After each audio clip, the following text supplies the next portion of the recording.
It's going. Is it? It's doing. Oh, yeah, it says Yeah, it's doing. live. Oh, Henry Holy Kissinger dies shit. tomorrow. Holy shit, this quality. Yeah, it was a really Holy bad quality. fuck. Why is your Discord like old Discord? What do you mean? What's wrong with it? It's really small. I guess it's just Small. it's cramped. It's not cramped.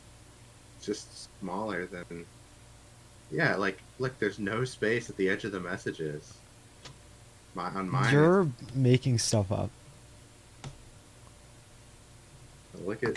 I want you to look at the screenshot of my Discord and then compare it to what yours looks like right Yeah, now. well, you've always had long Discord. It's not long. It's more wide. Yeah, it's long Look at how Discord. much space there is. It's long. It is long.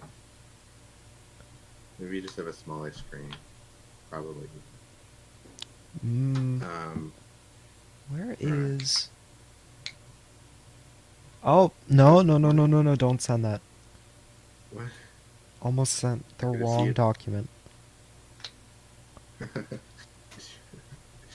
Oh shit! You're getting DMs from I Heart Leon. Anthony Padilla made tea. You better answer them on stream.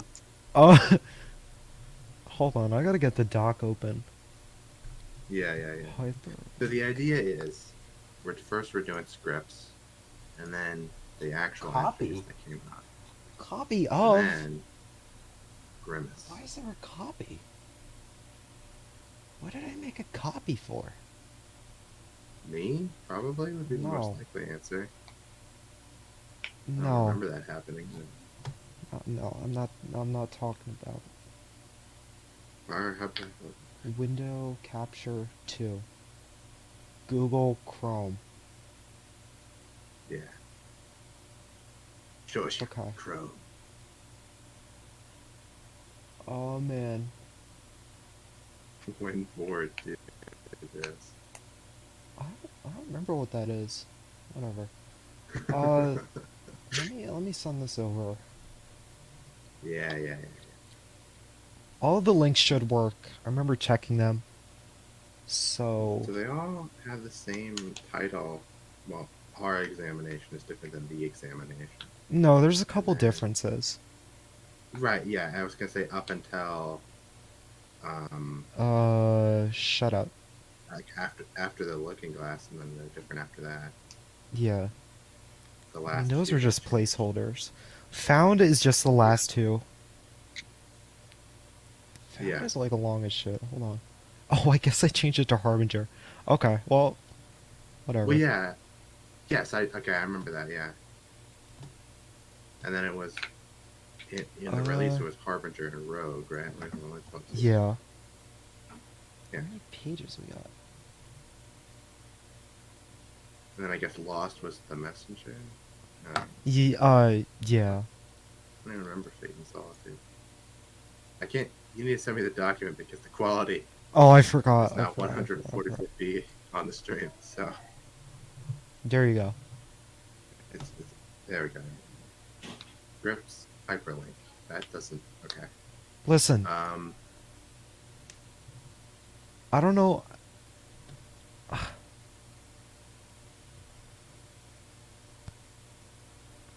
Shut out. Just like click on one, see if it works. That's a little bit different. Um.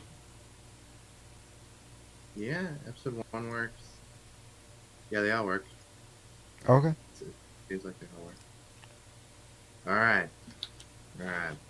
So, I remember reading Dear Simon. I'm pretty sure. Yeah, Yeah. so these should be pretty similar. But we'll go through. We'll start with Dear Simon. So, I'm closing tabs. I close. All right. I'm just gonna actually just pull this out into its own window. So I go through as many tabs as I want. Okay. So I think Isn't this that like 3 pages? It's three yeah, fucking it's not pages. that long. The font is so big. It's 14. Size 14. One of the pages is like just the opening page. So it's 2 pages of Yeah. size 14 double spaced. More like one and a half. One and like 3/4 of a page. So we'll If you trade want off to on get scene technical. direction. Huh? Yeah, we can trade off on scene direction. Okay. And that you can start, and then I'll do the next one, and then divide up characters. Okay. Okay. This video takes place in the present day. Good to know. Open on an empty street. It's raining. The cameraman is holding an umbrella. They approach a telephone pole and examine a missing poster stapled to the pole. Simon Bates missing, last seen at home on Sunday, date to be added. Text Date to be appears on added. screen. What did the date end up being? I don't remember. It was I mean- April, I think? I know it's definitely in April. Oh, fuck, no. Why is it It signed me out. of what? Of Blog Swat. I can't access anything. Oh damn! It's lost Who are again. the 3 people that viewed that? What the Wait, fuck? viewed what? Test. Oh, I don't have no idea. That's It not wasn't good. me. That's not good. Yeah, I don't know. Don't know what happened there. April 30th it ended up being. Yeah, I knew it was April. Okay. Text appears on screen. This is Simon, my best friend. They've been missing since Sunday. Nobody knows what happened to them. The person behind the camera begins walking away. It's almost as if they had vanished into thin air, but that isn't the whole truth. Cut to black. We enter a scene of Simon with another person on the left. The person on the left is me. I'm Casey. I've known Simon for longer than almost anybody else. Casey and Simon laugh together. That is the corniest shit. That is the corniest shit. Simon and I spent a lot of time together. It was just the 2 of us for a long time. Enter a new scene. Simon and Casey are wandering around on nature trail. Oh, Alep. Things changed last month. Simon and I discovered something that we shouldn't have. It isn't easy for me to explain, but I'm convinced that has something to do with Simon going missing. Return to the scene from the beginning. Casey folds up their umbrella and ducks beneath a pavilion, putting their camera down in front of them. Casey watches the rain in silence. Explaining the situation is hard, but I can show you. We return to the earlier scene of Simon and Casey. Simon, if you see this, I'm not giving up, not yet. The video glitches for a moment, then ends. Glitches for a moment, then ends. Oh, foreshadowing. Foreshadowing this sinister. Fill up. Yeah. You fill up of water. Okay.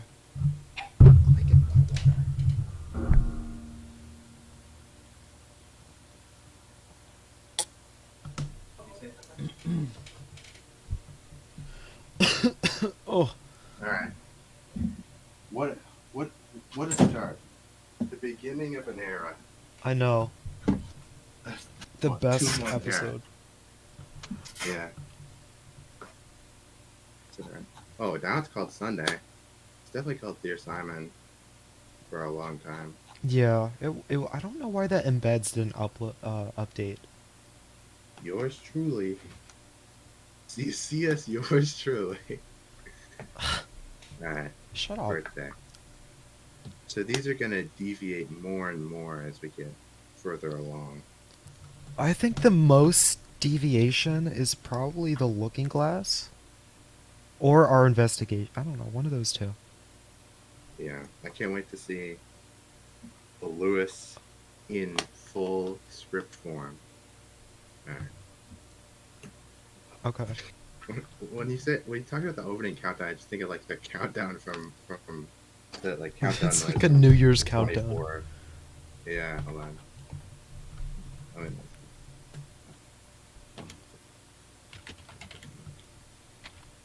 count.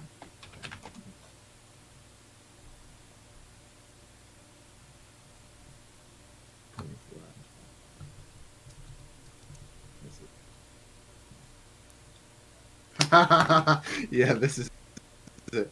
I imagine this when I when you when that's Hold described. on.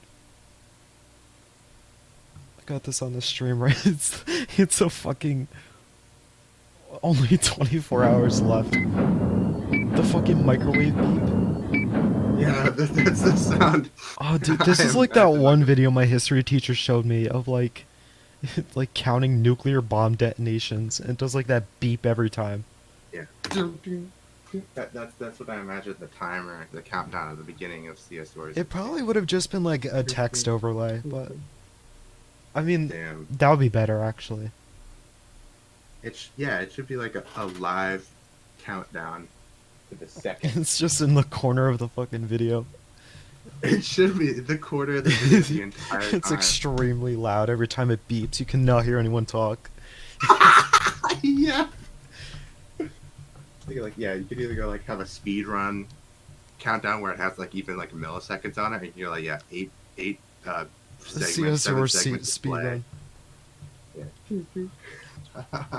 Simon Bates speedrun. It just starts at the beginning and it starts counting up, and then when Simon gets taken, it just like you hear someone hitting a space bar really aggressively and like celebration. And it's gonna live with like gold color. Yes, 30 days. Woo! 30 days. March 31st. Was it 30 Yeah. days? In the fucking... I don't remember. Okay. I'll read for Casey here. Okay. And the scene direction. Yeah. Opening countdown. 30 days.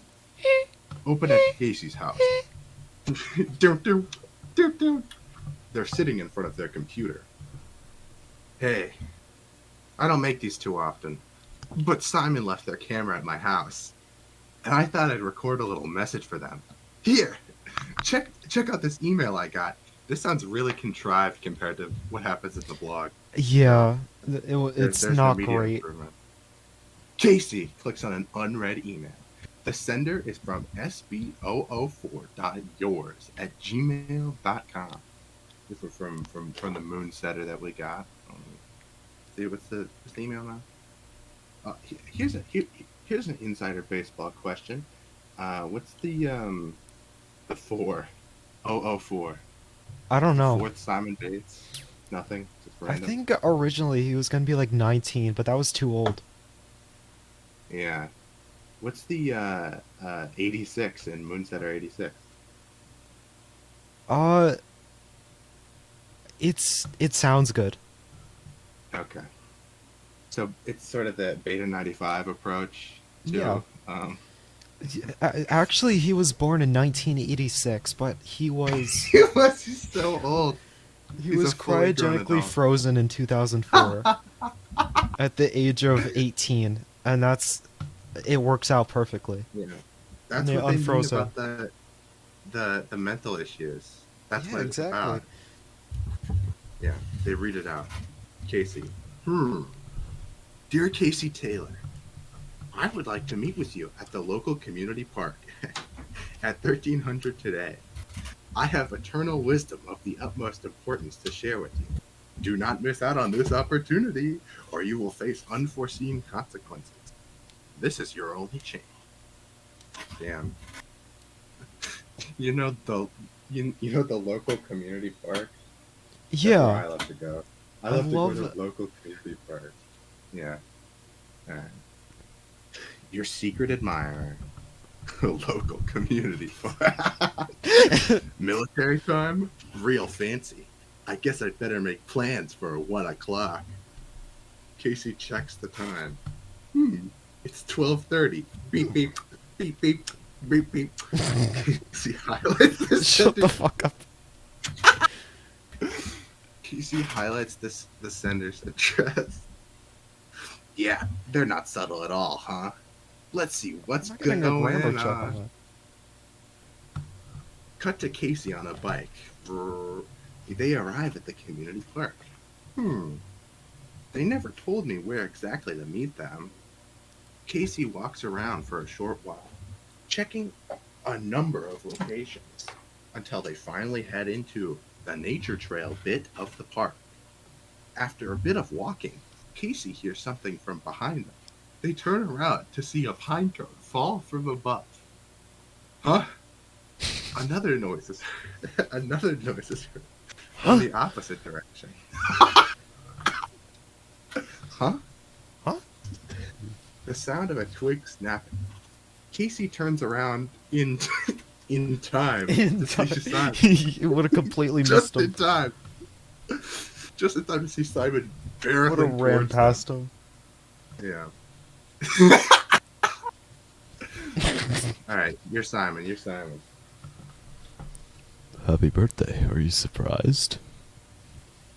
Canonical voice. Yeah. Uh, I told you, Kevin! he's like 37. He's 37. Yeah, it's like Alan being 30 and having friendships exclusively with children. Yeah, exactly. Simon gives Casey a hug. He gets sent to jail immediately afterward. Oh no. Well, no, not really. I knew you'd be here.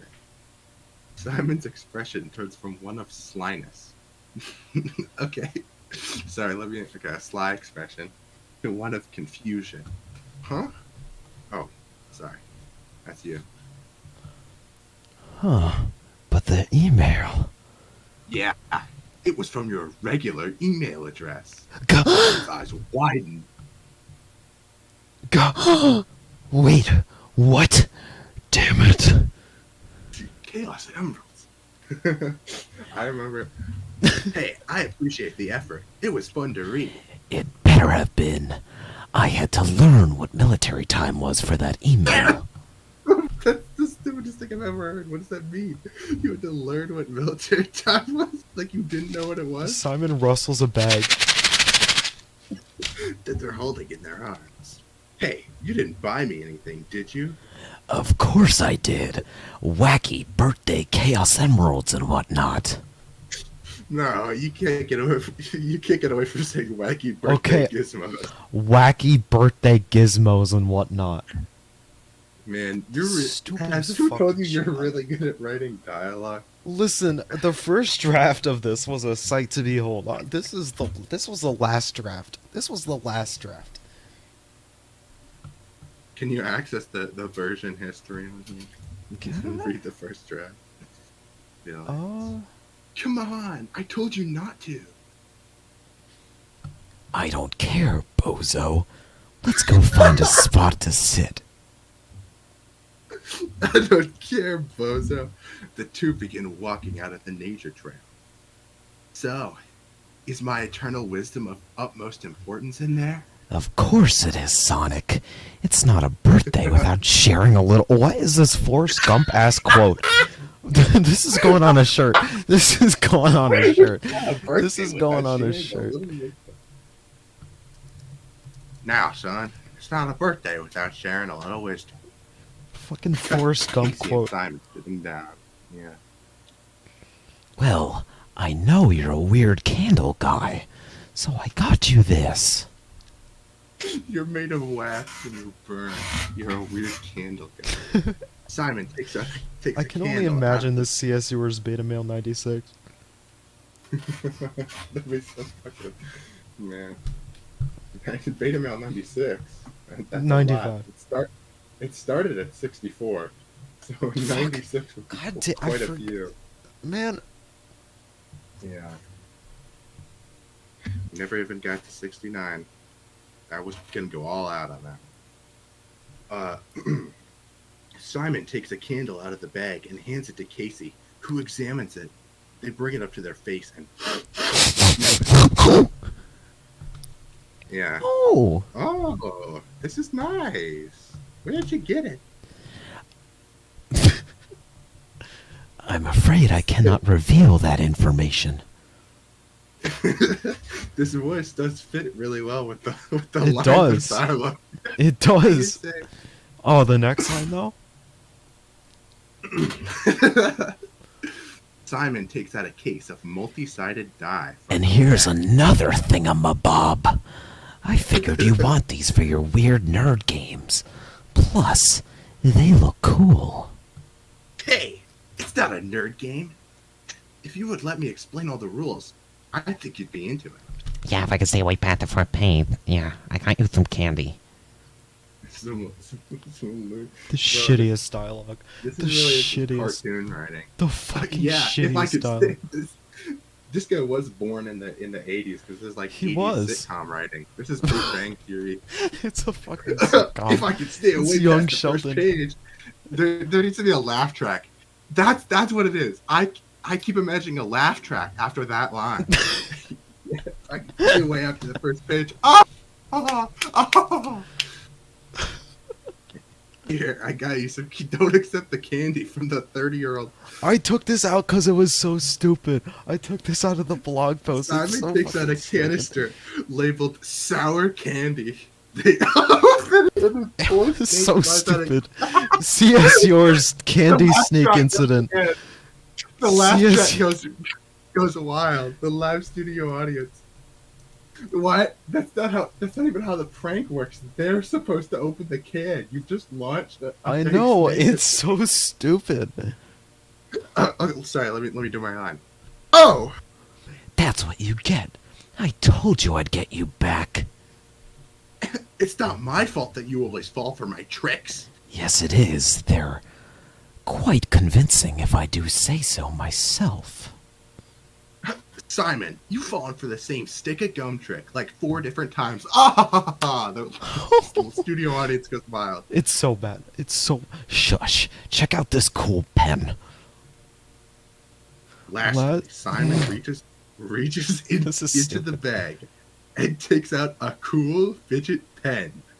I don't know how to describe it. You'll see it when I bring the prop in, lol. Oh, sweet!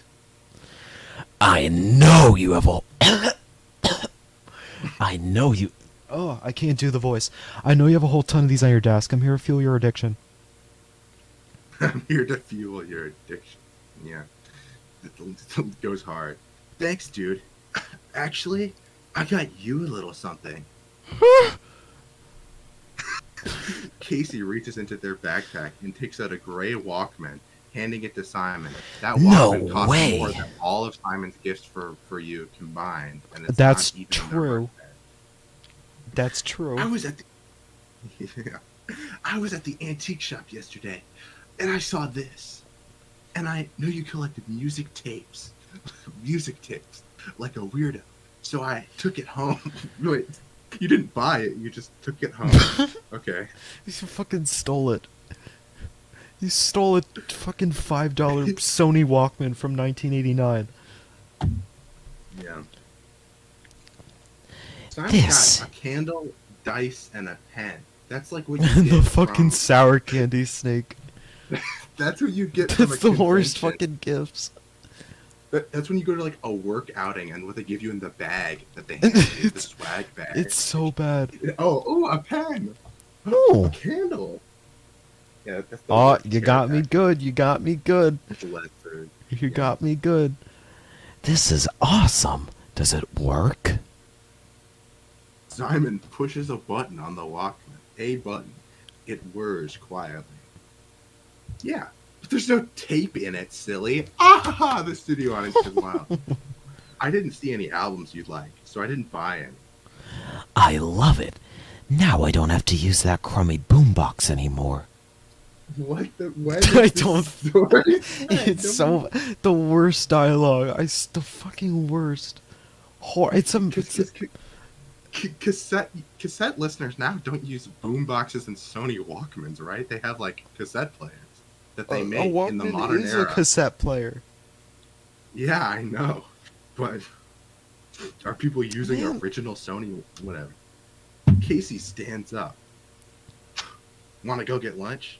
I don't have anything going on today. It's your birthday. Sure. The scene cuts. Casey and Simon are on their bikes, like in E.T. They come up on a separate nature trail, What? and they ride through it. The scene cuts to them sitting at a table in a diner. Okay. Why do you when hit is your this microphone every story single set? time you say cut? I'm just hitting my desk and it's vibrating. The scene cuts. They're sitting at a table in a diner. Now I'm really. This is written like it takes place in the 80s. Like this is like There's diners. I You guess can in go New to a Jersey, maybe. diner. Where do you want them to go? 7-Eleven? Do you I want don't them to know, have I this don't know. conversation in like the milk aisle of 7-Eleven? I mean, it would make more sense, I guess. No. And yeah, she didn't even text me back when I said I was going out. Guess she's like busy at work again. Dude, your mom's always busy. When does she get home? She usually gets home from the clinic around 10. Whoa! I can't imagine working like that in that line of work. Yeah, too hectic. You know what would be a nice job? A librarian. Not bad, little Casey.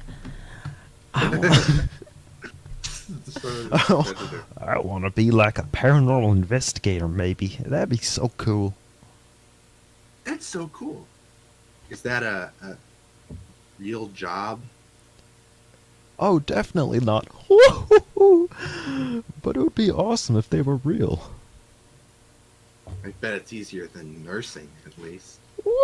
The laugh track goes wild. There's a standing ovation. It's probably, Well- yeah. They play the extended cut with the clapping. Well, Yeah, at least wanna you know have. what CSyours 67 would be like. It would just be, I would just add laugh tracks. It's after the every same line. thing, but with a laugh track. Yeah. Well, at least you have your dad at home, right? I prefer being home alone. You free after It's this? so bad. Yeah, but probably not for much longer. I think my dad's trying to get me to look at colleges again. What the rules? Huh. Let me know how that goes. Yeah, still gotta make a decision. I have a couple of years till I go, so I'm not worried about. What did I write Simon's age as? Just like 15? How fucking old? I See, thought a they were couple of older in years this. means they're a sophomore, Yeah, which would make them Like like 16. 16, 15, yeah. whatever. Mine is, I was, yeah. Dude, I could was not my settle on birthday. an age. Yeah. Fair enough. We cut to the two of them leaving the diner. So, can I ask you something? What's up? Where are your parents? And what's with the camera? You've been filming me all day. I'm surprised the battery's still going. Woo-hoo-hoo. I think today's a day worth remembering. It would have sucked otherwise Also if we going didn't on get to this show. hang out. Okay, now I just why is everything being recorded in the blog? Like, I why do didn't- you keep that? I feel like most of that is just you could have Because reworked most. Of it. you want me to fucking spit out dialogue? You think Casey's gonna remember every line of dialogue? Well, alright. It is kind of Some of contrived. it- You're right. Like, I mean, you could have had the camera for some of it, but like you didn't need it for this, like all the time. Whatever. Anyways, it would have sucked otherwise. Oh, if shit. We didn't get to hang out. Oh, yeah. I'm glad we got to do stuff today, little Casey. It beats sitting at home. That's true. You want this back? I think I do. Casey hands off the camera to Simon. Ready to go?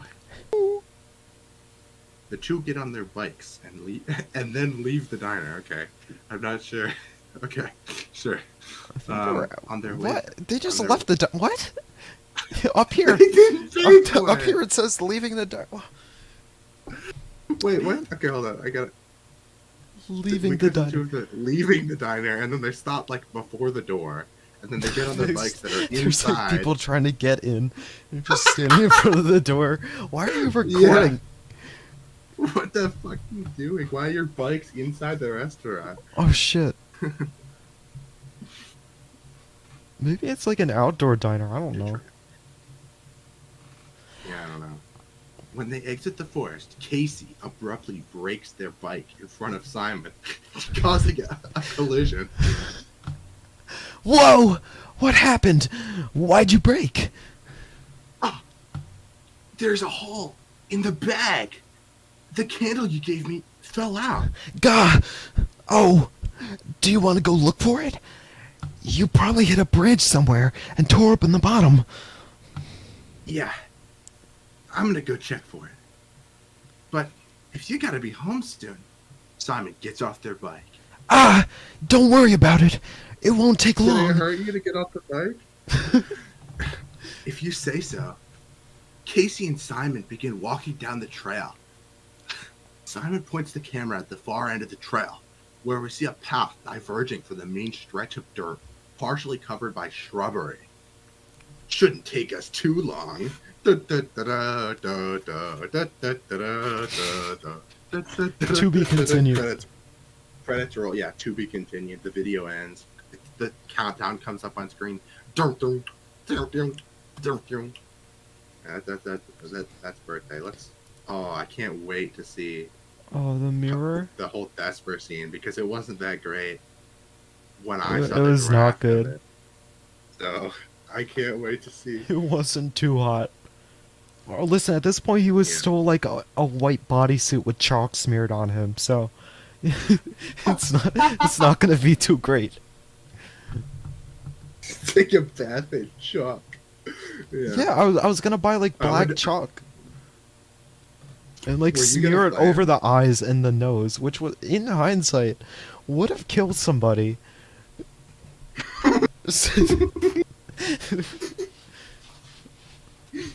I don't want to talk about it. Okay. So you do the Yeah. scene direction. We open where last episode left off. Casey and Simon are trudging through the nature trail. So, any idea where you dropped it? To be honest, any idea where you probably dropped it? To be honest, I have no idea. But it's gotta be here somewhere. The bag seemed fine before we rode through here. Gah! Gotcha! I'll start looking down this way. Simon. Shit. Fuck. Simon heads further down the path while Casey stays behind. Hey, wait! When do you have to be home? No, Oh, gotta keep the exclamation point. in like... Simon checks the time. 20 minutes. We'll be fine, don't worry. I'll call you if I find it. Ditto. Why is it off Casey and center? Simon's. Oh shit, it wasn't off center. Split up. Simon wanders down the trail for a while, searching the ground and examining the nearby shrubbery. Eventually, they come upon the divergence in the path. I love that. I loved using divergence. I'm seeing it too much. Yeah. They look down the You path say and a see lot a of words too long much. trail ahead of them. Yeah, true. Out of impulsive curiosity, Simone begins to walk down this trail. After a cut, Simon's phone begins ringing. Simon pulls it out of their pocket and sees that Casey is calling them. Oh joy, did they find it? Simon answers the phone. Casey speaks on the other end. I found the candle. It fell in a mud puddle near the entrance. I'll have to wash it later, but I have it at least. Where are you at? Oh, I couldn't find anything, so I started heading down this path. About halfway down, there's a dirt trail off to the side. I don't think I've ever been down here before. Whoa. Huh? There? I've noticed that, but I've never checked it out. Suddenly, the path ends. At the end of it is a tree. Looks like I just reached the end. Propped up against the tree is an object draped with a white cloth. Simon lifts the cloth and reveals a silver mirror. Should I start heading over there? We have like 15 minutes until you gotta be home. Yeah, Don't know. Something weird here. Huh? Like what? Nature trail junk? Yeah, some dusty mirror with a cloth over it. Weird stuff. Simon stares at their reflection in the mirror. Something doesn't seem right. Cool. I guess it's gotta be haunted or something, right? Simon approaches the mirror and doesn't respond to Casey because Casey's being annoying. Anyways, we ought to start heading home. I didn't want you to be late. It's starting to get dark already. What the fuck is that accent? Simon doesn't respond. They put their hand up to the mirror. Simon? Hello? Simon continues to ignore Casey's voice. Slowly, carefully, they touch the mirror. The video suddenly data moshes into a choppy mess. You can still hear Casey on the phone, albeit garbled. Simon! Where you go? Everything alright? The video clears up. We are back where we were before, but visually inverted. As opposed to auditorily Huh? inverted. Huh? Simon's phone beeps erratically. They check to see what the noise is. It seems to have lost signal, interrupting the call with Casey. Ugh! My eyes! Simon looks up. They are now in a very dark building. Impending... What? Impending ambience. What's that? You were like, did you write the word foreboding? And you were like, oh shit, that's a meme. I can't write I don't even remember. Impending. Maybe I did. That's not a move. We can hear what seems to be a record player playing old-sounding music in the far distance. Simon coughs as they breathe in a gustful of dusty air. What? Where is this? Hello? Simon coughs violently. It's too dusty. Casey? Is that you in all the dust? They turn on their phone flashlight. There's a dark, unlit hallway in front of them. Simon begins to walk down the hallway. Numerous doors line the corridor. Simon tries to open some of them, and they all appear to be locked. Simon's phone continues to beep loudly. What kind of fucking phone does he have? It lost signal and it's You know when beeping. phones lose Does he have like signal? a flip Yeah. phone? He's got like a flip phone going on? You lose signal and your phone just goes beep beep beep beep beep. beep. Yeah, that's why you can't use airplane And mode. it makes the countdown noise. A hint of panic arises in their voice. I don't like this. I don't like this. Simon You're really good at notices. that. Simon notices that one door has wires sprouting out from beneath it. They rattle the knob and fail to open the door. They put their ear to the door and hear the faint sound of crying. Is anybody in there? Hello? Do you know who I am? Where I am, not who I am. You're Simon. Do you know who I am? That creepy guy. No answer from the other side. After a moment, a faint growling can be heard from the other side of the hallway. The sounds quickly grow aggressive and animalistic. Soon the noises grow nearer as if the creature is approaching Simon. The sounds of damp-sounding footsteps grow in not only volume but speed as well. The fucking splats. The Jolly Tongue just flat sound effect. In a panic, Simon bolts back in the direction they came from. They trip over the wires on the ground and fall to the floor, the camera landing inches away from them. The sound of the unidentified mirror creature gargling and gasping for breath is still audible behind them. It's actually a pug. Simon quickly jumps to their feet, sweeps up the camera, and locates the mirror in front how of much them. you've described it, it literally you haven't described it physically at all. Just that it makes animalistic, aggressive growling noises. It wasn't on Damp, the camera. it's damp. It wasn't meant and to it's be shown in this gargling. episode. Damn. But yeah, this description could fit a pug. It could be a fucking pug. Please work, please. Forcefully, Simon pulls himself back into the mirror and ends up in the dirt in the nature trail, landing face first in the dirt. Why in?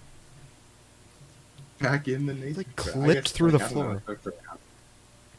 Yeah. Ow! Damn it! Simon! Simon looks up. Casey is running towards them on the path ahead. Simon staggers to their feet. Hey! Simon pulls Casey into a hug. Why do they hug so much? Casey returns the gesture. We see that Casey is holding the candle that they dropped, along with the gift bag. How have you been? It's been 20 minutes.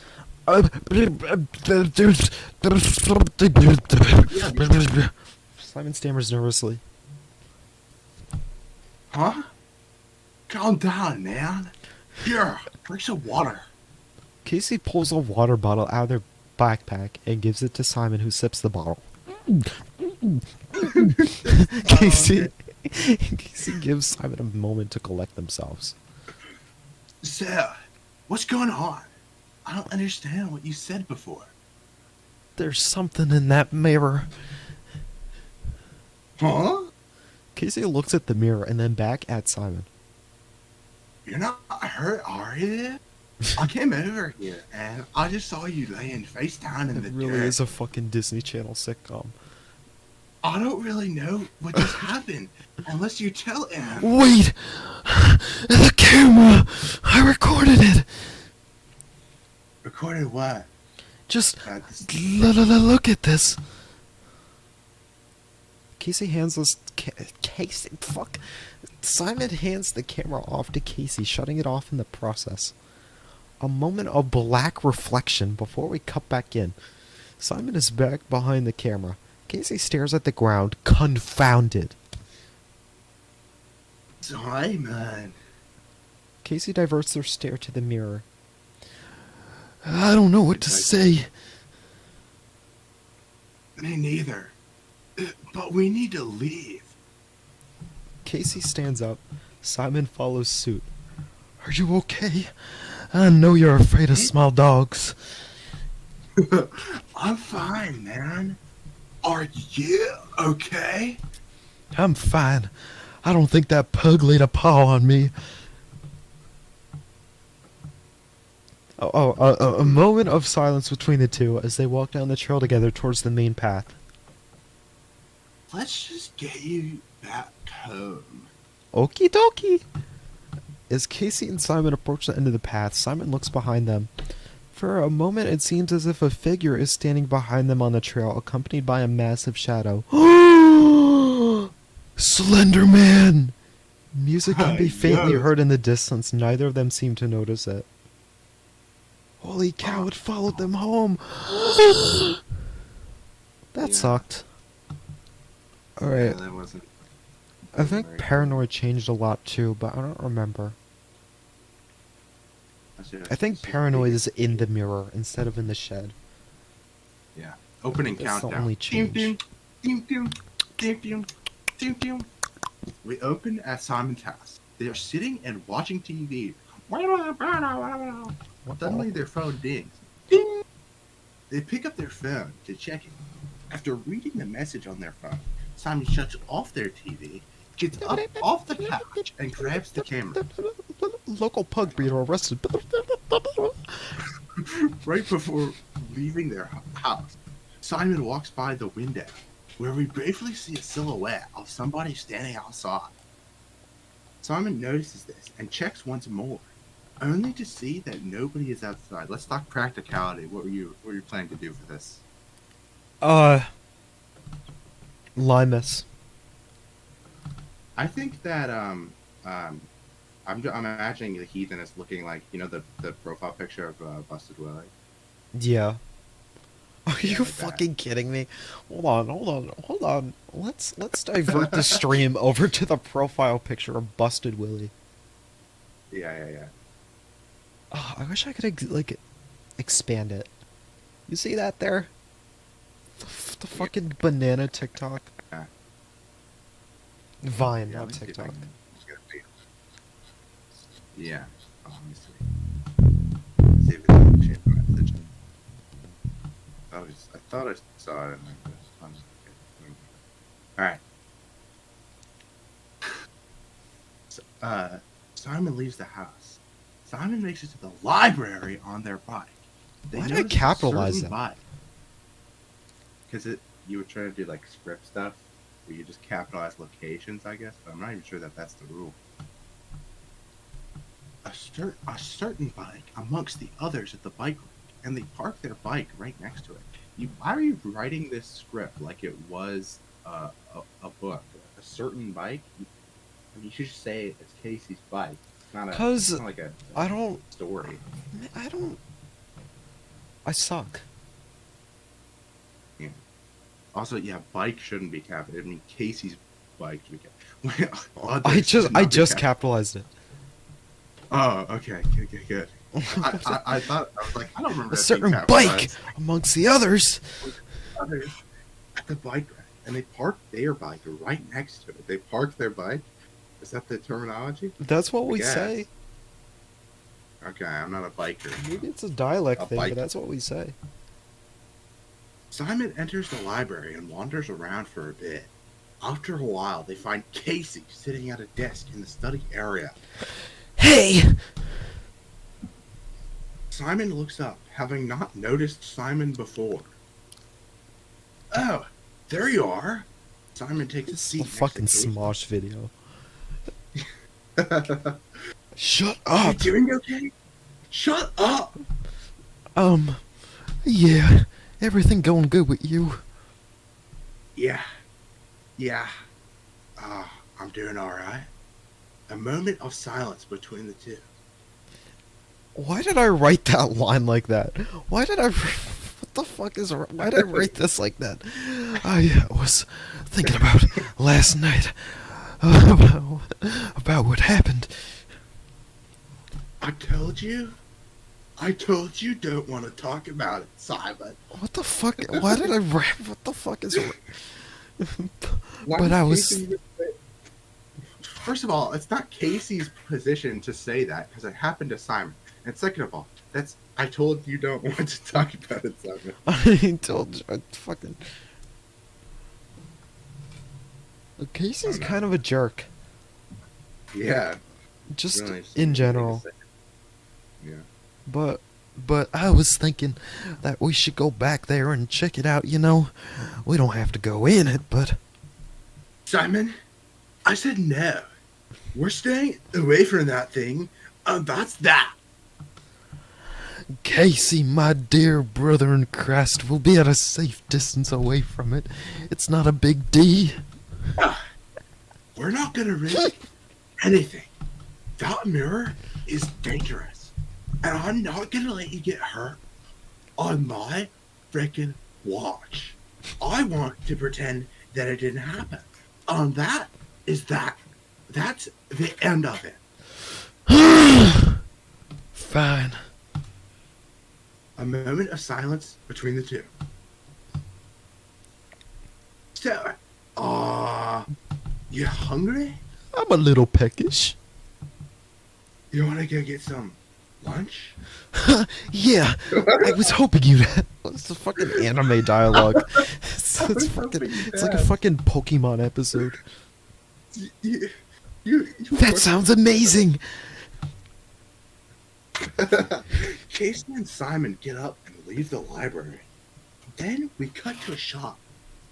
We cut to a shot of the two of them eating at the diner. Text appears on screen. Simon didn't say much to me after that. I could tell something was on their mind. I wonder what. After this, we see a short scene of Simon saying goodbye to Casey outside of the diner and leaving. By the Bye! way, there's no, Take care!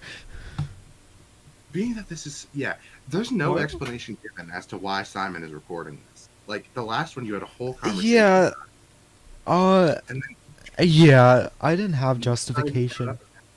you know,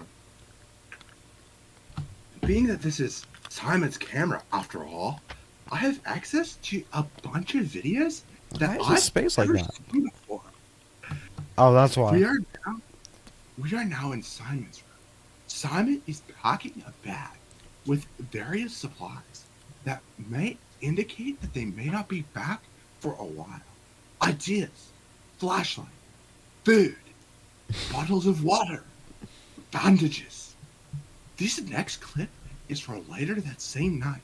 Uh-oh, there's no more dialogue. It's just scene direction. Okay, let's go. The video Oh, goes shit. to black. There is a lot of scene When we direction. return, it is nighttime. Simon stealthily leaves their home with the bag of supplies, and as they close the front door, we cut to them approaching the nature trail. Simon reaches into their backpack and takes out their flashlight, turning it on with a faint click. They wander down the path for a brief while before spotting the hidden path off to the side. After a moment of brief hesitation, Simon cautiously travels down this rugged path. We now watch Simon on the trail. We hear nothing but the crunching of leaves. It's the same splat sound effect. Simon stops for a moment, and the footsteps continue. Simon whips around, camera and flashlight in hand, and anxiously examines the trail behind him. Hello? Simon waits for a moment. No response. Simon recollects himself and turns around, spotting the mirror. The white cloth is once again draped over its surface. Music begins to emit from Harry Neeson. Yeah.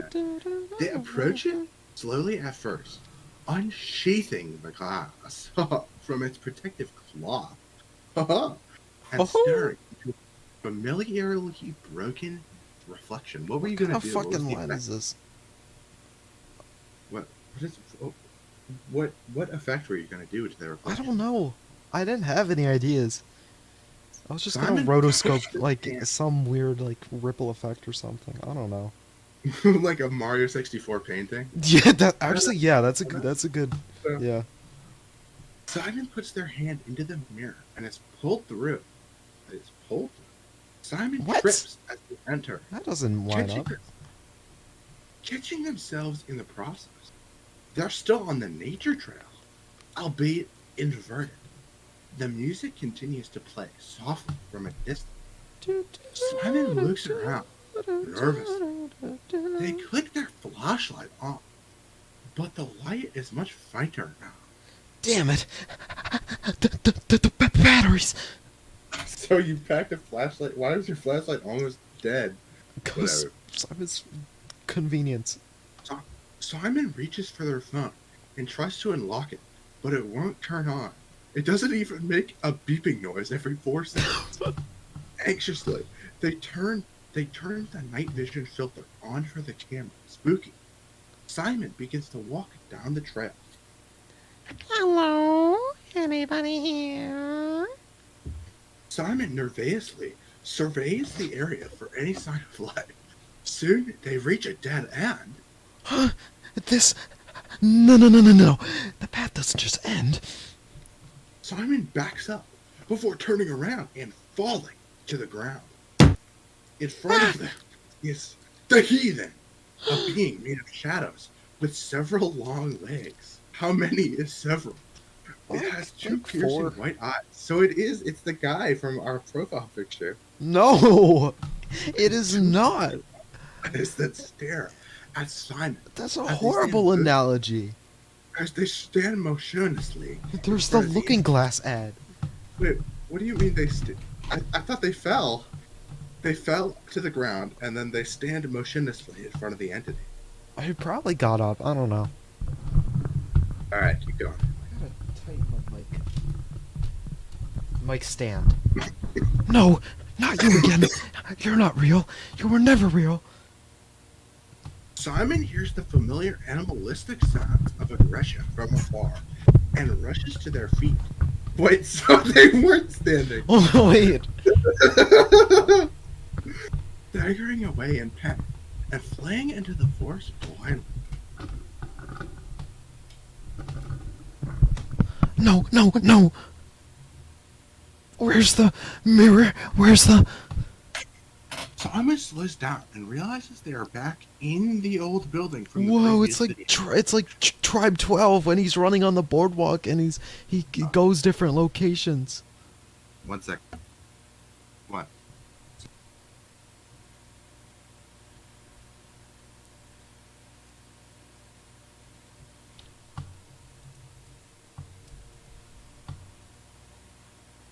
All right.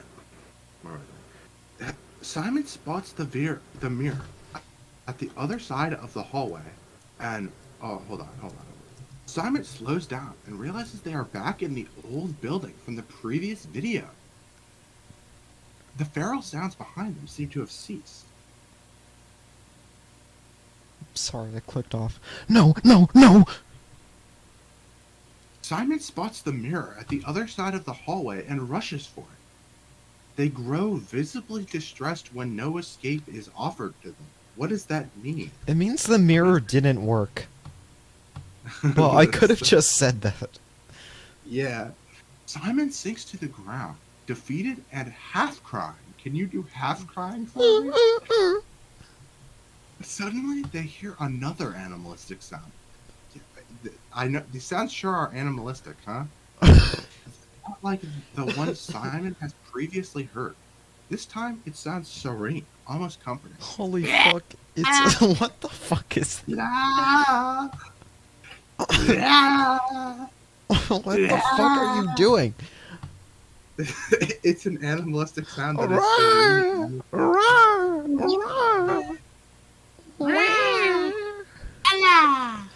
What the... Now you just sound like a newborn baby. What? Simon turns around, spotting the heathen at the other end of the hallway. It calls out much more. And it always sounds as if it's trying to speak. Papa! Mama! Mama! Mama! The being's piercing white eyes stare back at Simon. Frozen in panic, Simon picks themselves back up. And once again attempts to enter back through the mirror. Succeeding after several attempts. Simon comes crashing to the ground. Picking themselves back up again for the second time, Simon looks around them and then up at the sky. The sun is starting to rise. Simon has been in there for a long time.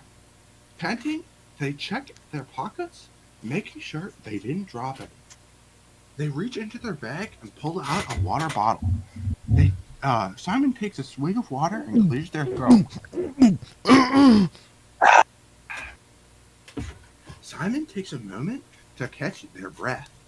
Looking back behind them at the mirror, Simon goes into their bag and pulls out their Walkman. They plug the earbuds into their ears. Okay, good to know. And hit play.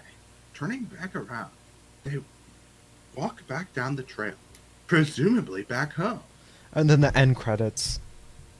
Changes to 19. Yeah. This was when I was writing the blog post. Yeah. Instead of going into the mirror, Simon realizes they are being followed and eventually is chased through the woods. While doing so, they find a shed in the walls, in the woods, with industry symbols drawn on the walls. Here, Simon encounters the heathen for the first time. The video ends shortly thereafter, and it's unclear what happened. That's Number 5, better. let's go. Slightly better, yeah. Okay. The examination. You tap that. Yeah, let me open this up. This is so Marble Hornets, by the way. Yeah, it's not good. Not too hot. Yeah. This video takes place in the present day. We open on Casey watching the end of Paranoid. Do you want to do text?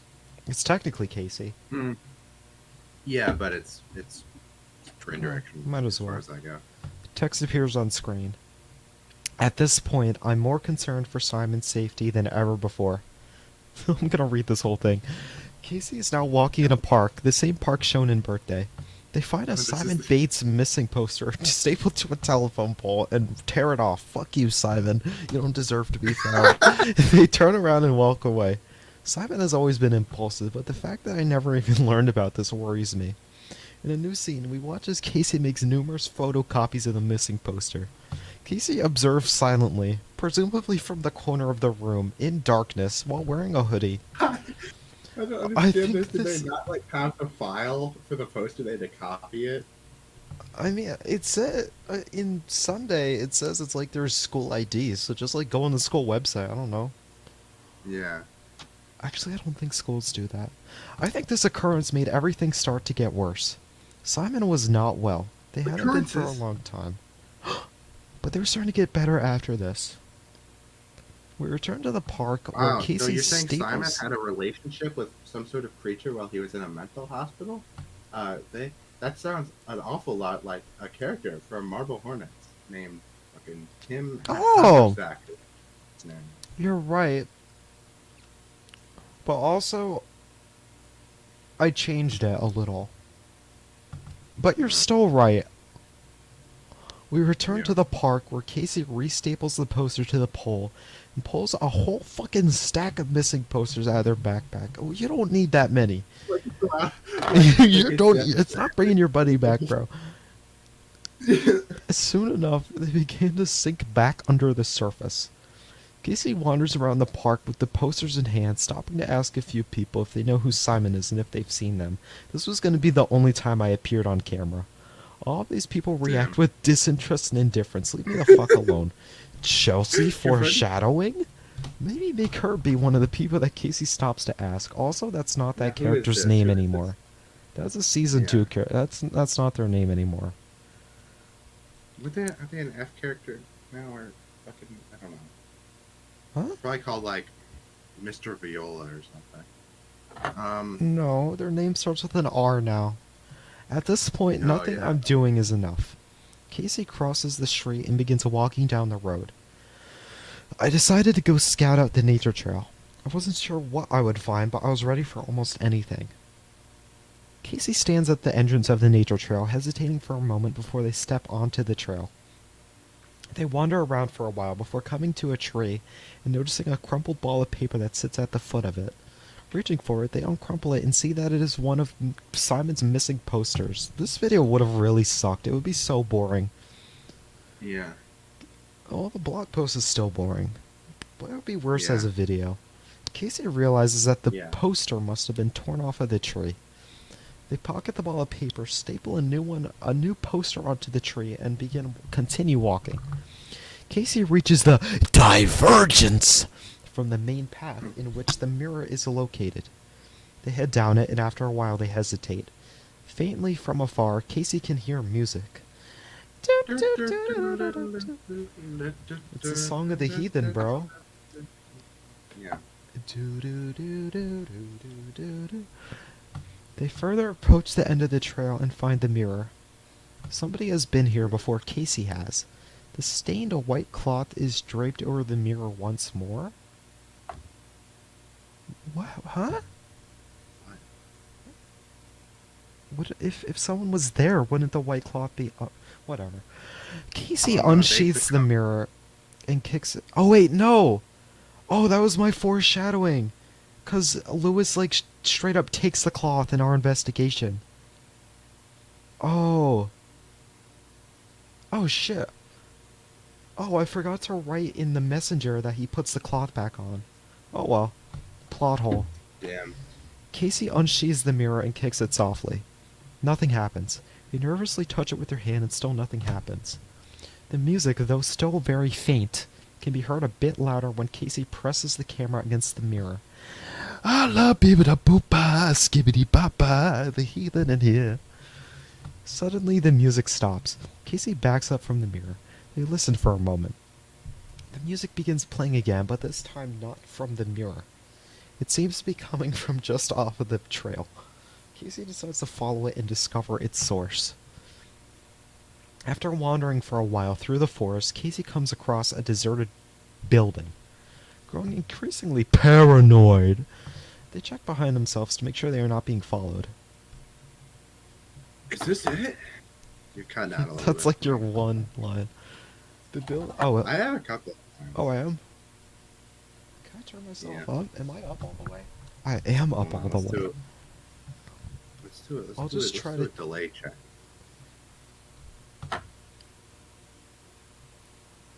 Yeah, that's probably a good idea. All right. When you hear this, Is that a say. joke? Say. No, that wasn't a joke. Why would I joke about that on stream? Go and put the The building seems to One be time some you sort revealed of. to me- on one stream you said that Fate 95 season 3 was going to be an Office parody. That's all I remember. An office parody. An Office An parody. office parody. It was gonna be, that's a legendary stream moment. The building seems to be some sort of large shed for storage, albeit abandoned and significantly worn down. That's about twice as many words to say that sentence as was needed. Casey enters it with a little hesitation. Looking around, they sigh in disappointment when they realize that this is not the same building in which Simon encountered the The various haunting. creatures. I don't feel like saying all those words. The hauntingly alluring music. Continues to play quietly. Examining the dusty building further, Casey discovers writing on the wall. The writing is completely illegible, not even resembling actual words or letters. This is Yeah. from Paranoid. Yeah. Casey examines it for a moment before hearing a sound behind them that sounds like footsteps outside. Getting stalked! Whirling around, they realize that they are, in fact, alone. What? You don't know that. So- You're in a building. The music once more crawls to a stop as Casey listens intently for any other sounds outside. Who's there? No response. Casey takes his occurrence as a cue to leave, and they do. Occurrences. True. Casey trudges out of the dilapidated building, back through the unmarked path in the woods, and eventually meets with the trail again. Casey is clearly becoming paranoid of their surroundings. Soon they pass by the same tree from before. The poster that Casey had stapled onto it has once again been torn off, crumpled, and thrown to the ground. Hey, wait a second. Casey looks around. They are now certain that they are being followed. This isn't funny. Who are you? Come out. This is a fucking Smosh character. A pause. Casey is met only with silence.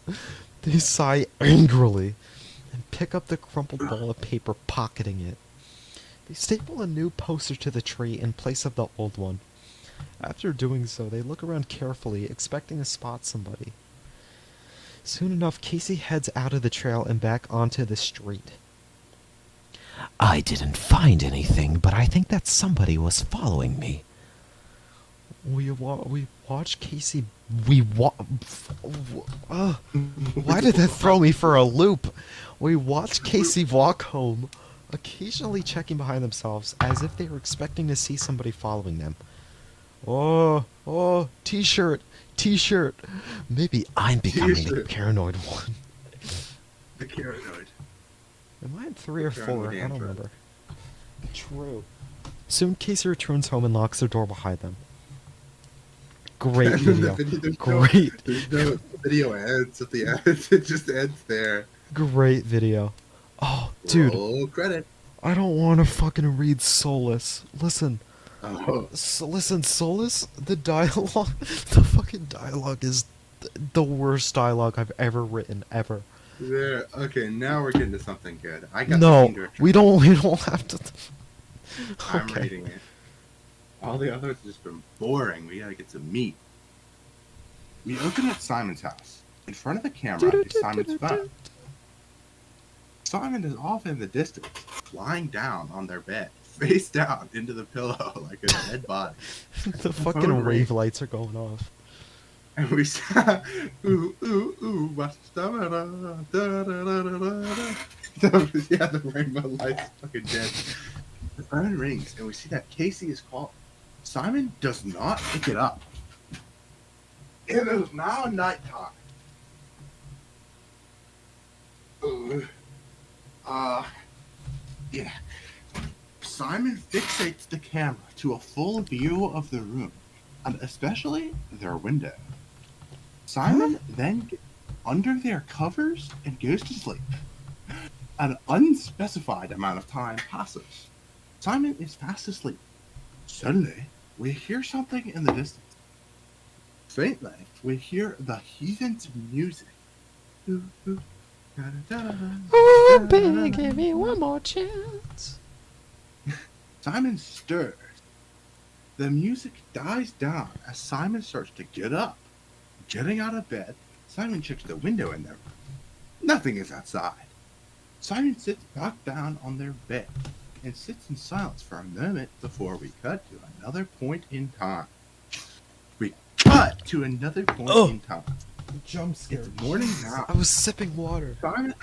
Simon has barely moved since last night.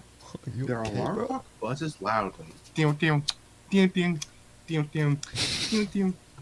Their fucking alarm is the countdown music.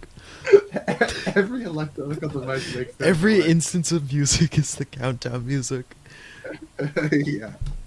Simon reaches over to turn it off. They turn around and stare out of their window. Simon's phone rings once more, and the clip ends. And then Simon checks their phone. They begin to play back voicemails from Casey. Hey Simon, I don't know if you're busy or something, but I was wondering if you want to go get lunch later? It's been pretty boring today. Just wondering if you were free. Call me back when you get this. Beep. Beep. Simon checks the next voicemail. Hey, you okay? Starting to get a little worried. Haven't gotten a message from you in a few days. Australian? Yeah, it's a. Just check it From in. like Valley Guy to Australian in one sentence. Call me when you get this. Fucking Dirk Last Durkham. one. Hey Simon, I'm coming over. See you in 10. Simon sighs.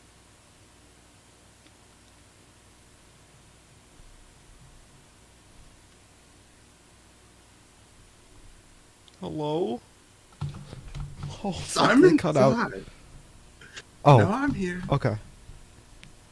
I need you to sigh, or we can't continue.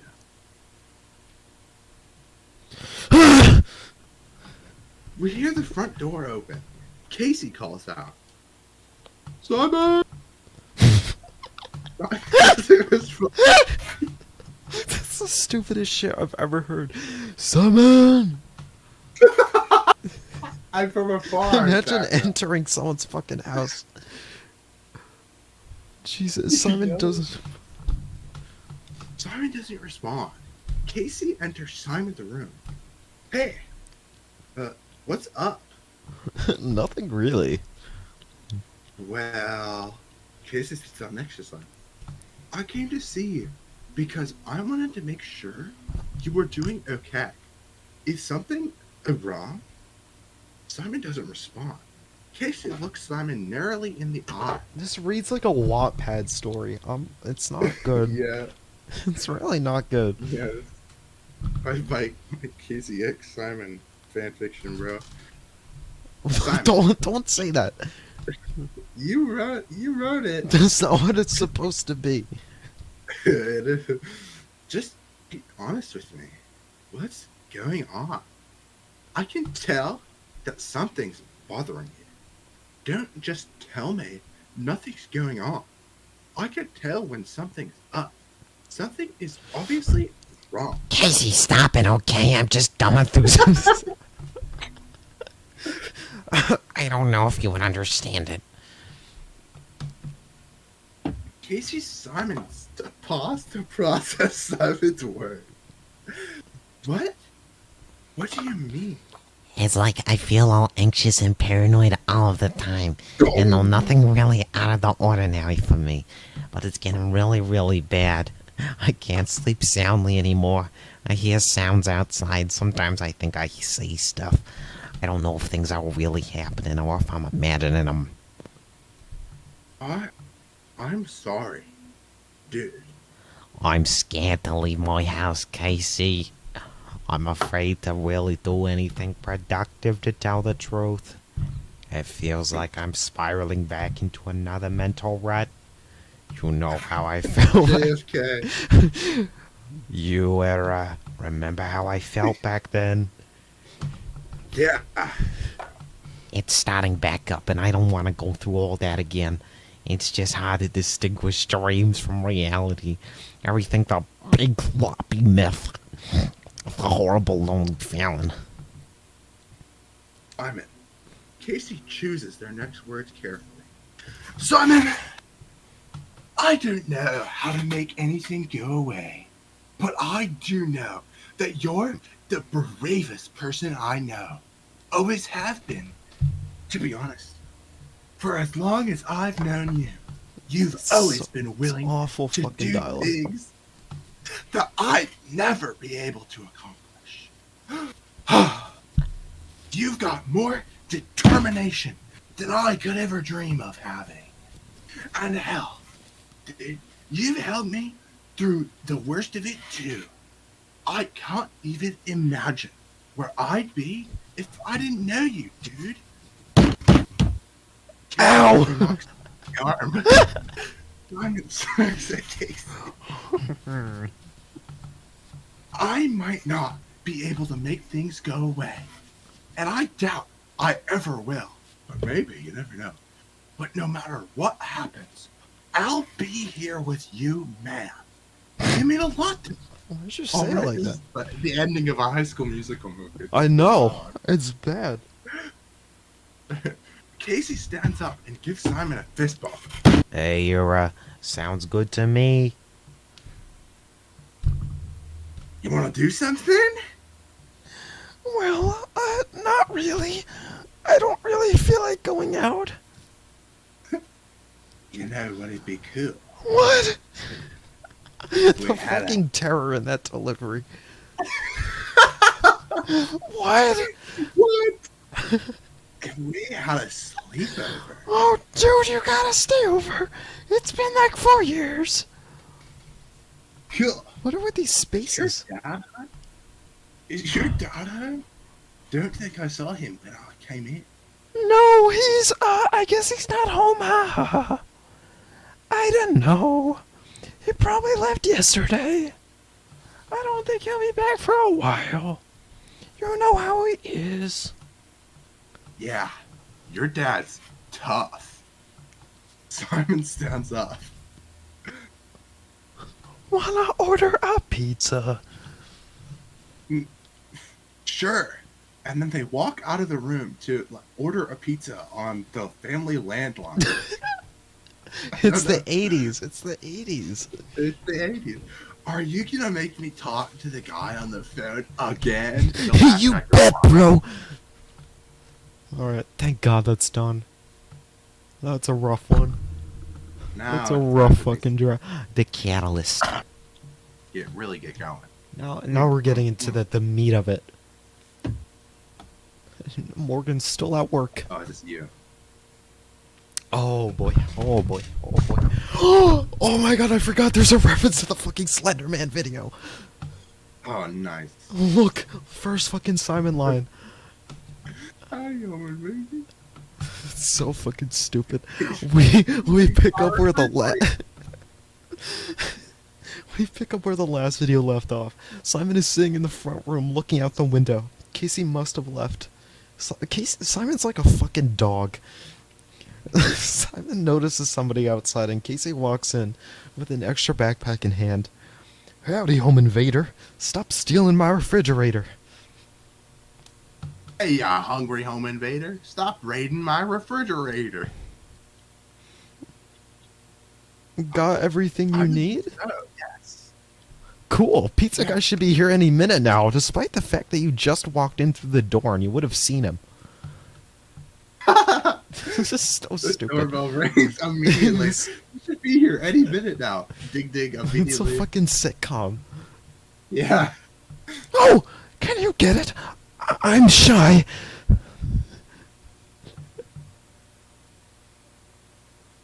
Oh, fuck. Simon backs away from the door. Casey sighs. Yeah. I got it. Casey opens the door, and we cut to them eating pizza. Pizza! Pizza! Jeez, when was the last time we had one of these? A pizza. 9th grade, at least 1 year? Oh, okay. Jesus. I thought I was afraid of pizza. A sleepover. Okay, but then, what? They have a few years until they go to college. But 9th grade was 4 years ago, which means that they have graduated from high school. Because 4 years listen. to 9th grade is after Listen, high school. I was not thinking. You expect consistency from me? This is why I needed a script editor, bro. Yeah, That's why I needed someone to write the fucking scripts with. yeah. Yeah, I think you're right. It's been ages. Might have even been middle school now that I think about it. Casey Grimace. Yeah.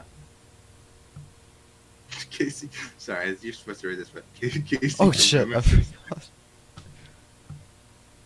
Casey grimaces, then grins. Gross. Don't remind me of middle school. That was I stupid. missed That was a having stupid. pizza, though. I'm just line. assuming that. I know they talk about sleepovers. I'm just gonna assume that they're talking about pizza. I miss eating pizza, bro. It's been so ever since the pizza factory shut down. We had to raise funds to build a new one through fundraisers in the fundraising montage. The pizza shortage. What was the voice Yeah. I was doing again? Oh yeah, Me too. I like the company. It's making me feel better. oh Casey grins viciously. I'm glad it is. You could put a few short vignettes of Casey and Simon playing games at Simon's house or something if you really like to / the actors would want to. Well, the actors didn't want to be actors, so no.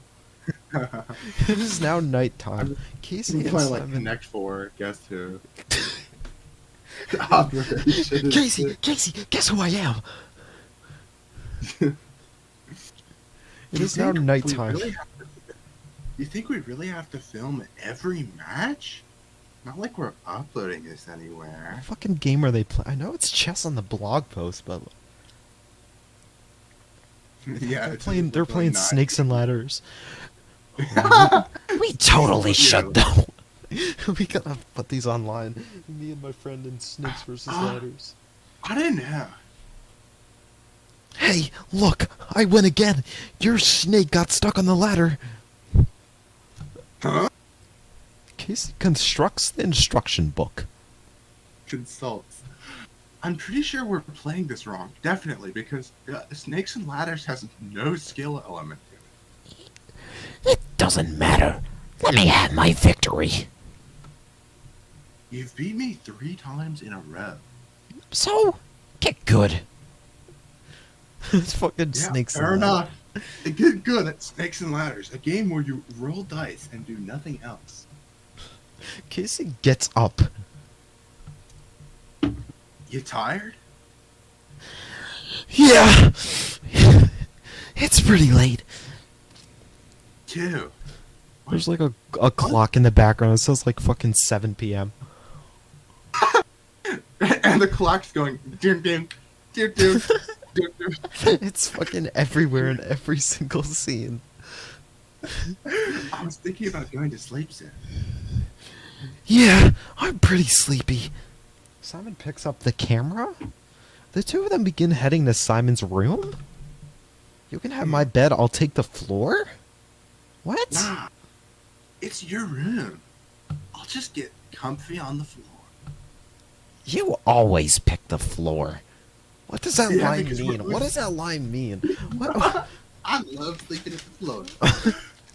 Oh, Casey, you floor sleeper. They enter Simon's room. Casey hands Casey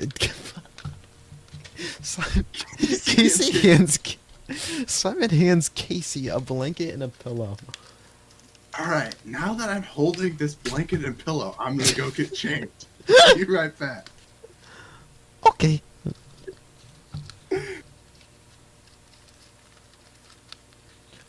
Casey grabs the bag and leaves the room.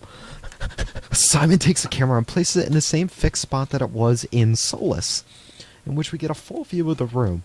Simon places a few things around the camera to obstruct it from view, which never works, ever, in real life. It doesn't work like that, and retreats back to their bed.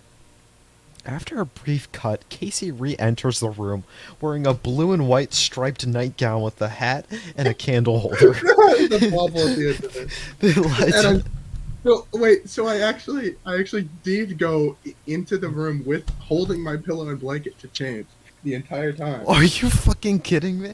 Oh, you're fucking right. Holy shit. There's no bag. They just left the bag in the bathroom. I don't know.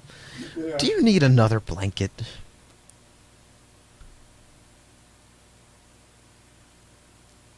Do you need another blanket? Do you need another blanket? I went to get water, sir. Yes, actually, I would like another blanket. Do you need another blanket? Yeah, another one, please. Alright, good night. No, it's actually good night. You know that Oh, phrase? with the New Jersey accent. Good night. Good night. Simon grins viciously and turns out their lamp? What the fuck is a lamp? Oh, lamp! Okay. The room is pitch with... What? Did you just forget what a fucking lamp is? What is Listen. For some reason, I saw lamp and thought lantern. I don't know what's wrong with me. I thought lamp was out of character for this. I don't know what's wrong with me. Yeah. The room is pitch black, with the exception of the moonlight radiating from the window. Scene cuts to black as Casey I and don't think Simon that's go to where it's sleep. radiating from. Shoo! Shoo! Casey's doing the cartoony snoring because they have the nightgown on.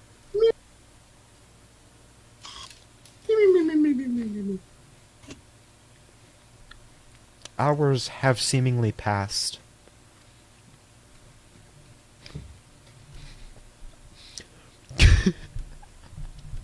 Casey and Simon are fast asleep. The wind howls outside. We suddenly hear scratching at the window and the whines of a homeless pug. Simon stirs. They listen for a moment, hearing the scratching. By the way, that's not Desper. They get up and look out the window. Nothing is there, but the window is slightly ajar. Simon shuts the window. Simon? Casey looks up at Simon groggily. Sorry, I thought I heard something. It's nothing. Go to bed, dude. Simon sighs. And lies back down. More time passes. The wind continues to howl. Casey continues to snore cartoonishly loud. A familiar murmuring tune begins to waft through the bedroom. What? Tunes don't waft? A tune physically wafts through the bedroom like the scent rays off a pie. Simon Casey off by the begins nose. full loading and they're like sniffing it. Yeah. We watch the window as slowly but surely an amorphous shadowy figure with white piercing eyes appears at the window. The music grows louder. The heathen screeches softly. Casey wakes up at the sound of this and grips their candle holder. My little genie bottle. Yeah. Hello? The heathen fades away, and so do the sounds accompanying it. Casey gets up and goes over to the window. Huh? Simon! Wake up! Wake up! Casey ushers Simon in an attempt to wake them up. Eh? That's the only way I can imagine it. There's something outside. I saw it. I didn't know what it is. What? What? Say what? Simon gets up out of bed. Don't freak out. Don't freak out. Stay quiet. Simon walks over to the camera and takes it down from its hiding place. Casey frowns viciously. Ooh. What? Why? I want to get it on camera so I can believe it. Where did you?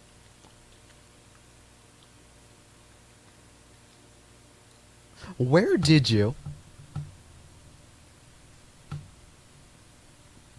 Where did you? Why are you saying the last line over and over? Because you It's didn't about say More shush. time. Oh, okay. It didn't pick up. Whatever. Listen intently as the music comes back. What is that? Simon looks at Casey, astonished. Why? As Casey reaches into their bag and And fish. fishes around for something. You hear it too? Yes. Shut up. Shut up. Dude, it's a reference. Please. It's a reference. Why is there a bracket Shut here? up. Get the fuck out of here. Please. It's a reference. That was a reference. Creaking is heard from downstairs. Casey motions for Simon to back the fuck up. They duck down by the bed, listening closely to the sounds downstairs. Get the fuck out of my way, I'm going down. What? Simon, you're crazy. Don't you dare. Fucking Disney shit. Channel dialogue. Move! Simon lunges at Simon lunges at Casey and tackles him to the ground, and then gets up and runs out of the door.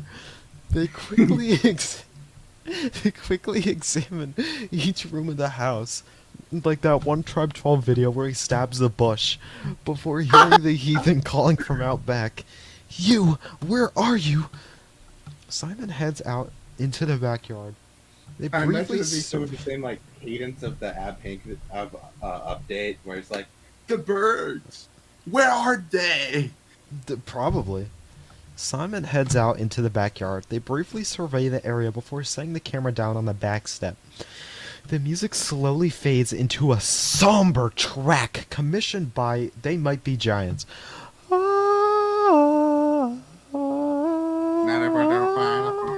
See, I'm the only man. Well, you're at it. Why me, huh? Why do you always come back to me?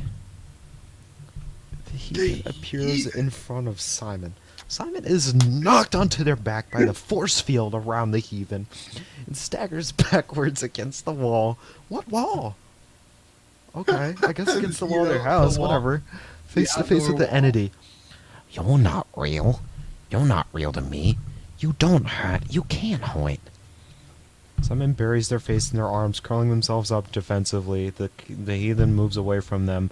Its amorphous, shadowy form, seemingly drifting rather than fixating itself on the At ground. least you didn't use the word penumbra like 14 times. True.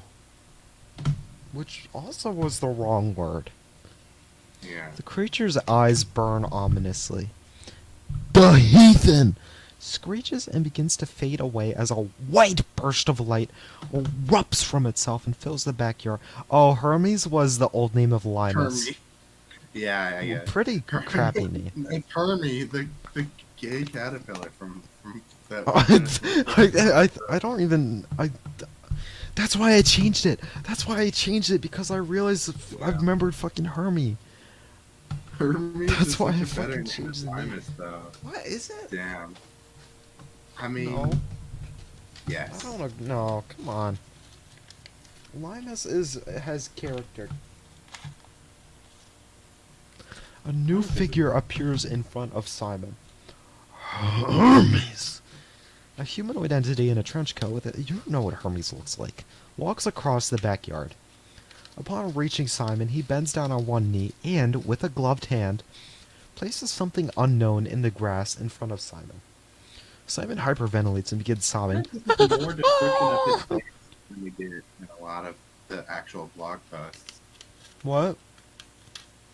This is more description of what Limus looks like than in That's like not- half of that's- the blog post that he shows up in. I couldn't just say theater mask. That would be stupid. Casey You should suddenly have. crashes through the back door just off screen, riding a canoe. Hermes looks over at the commotion upon hearing the noise. Oh shit, I just spilled gum everywhere. Oh fuck. Go ahead, go ahead, go ahead. Fuck. No. The beads. Oh, it's like I see nerds that. gum. So it's like the little bits. It's like the little bits. Damn. Oh fuck. That's Go look ahead. at the face reveal. Oh. I guess that's technically a theater mask. You can't see the mouth, so. Oh, the photo? What is he standing by? Why is The there a face little reveal. flag? Is he on a mini golf course? Yeah, yes, he loves golf. He wants golf. It's Limus. Is he You're wearing a not suit? supposed to take him seriously. Get some I am God 1010101. There. Simon? You? Oh my god! Oh my Casey, god! Casey clasps a hand over their mouth. Say what? That's the funniest shit you've done all stream. That's what it says. They clap Hardly- their hand over their mouth and talk. Hardly acknowledging Casey. Oh god, the nerds! Hermes stands back up and surveys the area, seeing that their work is done. Casey rides the canoe over to where Simon lies and rips her head off. We see that Casey is holding a Rise their head from there. S- Simon? Simon! Talk to me, Garfield! Please! Garfield, speak to me! Simon looks at Casey, then buries their head in their hands. /J. Casey looks Listen up at to the me, figure you moving. motherfucker! Go ahead. I didn't care who or what you are. You keep yourself away from them. Casey picks up the baseball bat and stands up wielding their weapon. Hermes continues to back away from them. Back off! Hermes looks over to the camera as another white flash floods the backyard. I have the worst verbs. Casey shields their eyes. When the night's hazy darkness returns, Hermes and the heathen are both gone. Hermes with the same enunciation as Joe Biden. The heathen. Simon looks around and then looks at Casey holding the baseball bat, slightly dazed from the burst of unexpected light. Casey turned around, noticing the gaze, and hugged Simon. Can I get like a hug counter going? I feel like they hug a lot. Let me get a hug counter going. Yeah, what's that? 3? 4? 3? Hug counter 3. Ooh, select font. Ooh. I'm so sorry. I am so, Yeah, Comic Sans. so sorry. Hold on. I'm putting on the hug counter. Okay, it's not working. Whatever. Simon speaks shakily to Casey. They are real. They've been real all this time. Do you know him? He didn't touch you inappropriately. There's a reason I took that line out of the blog post. Are you hurt? Does anything hurt?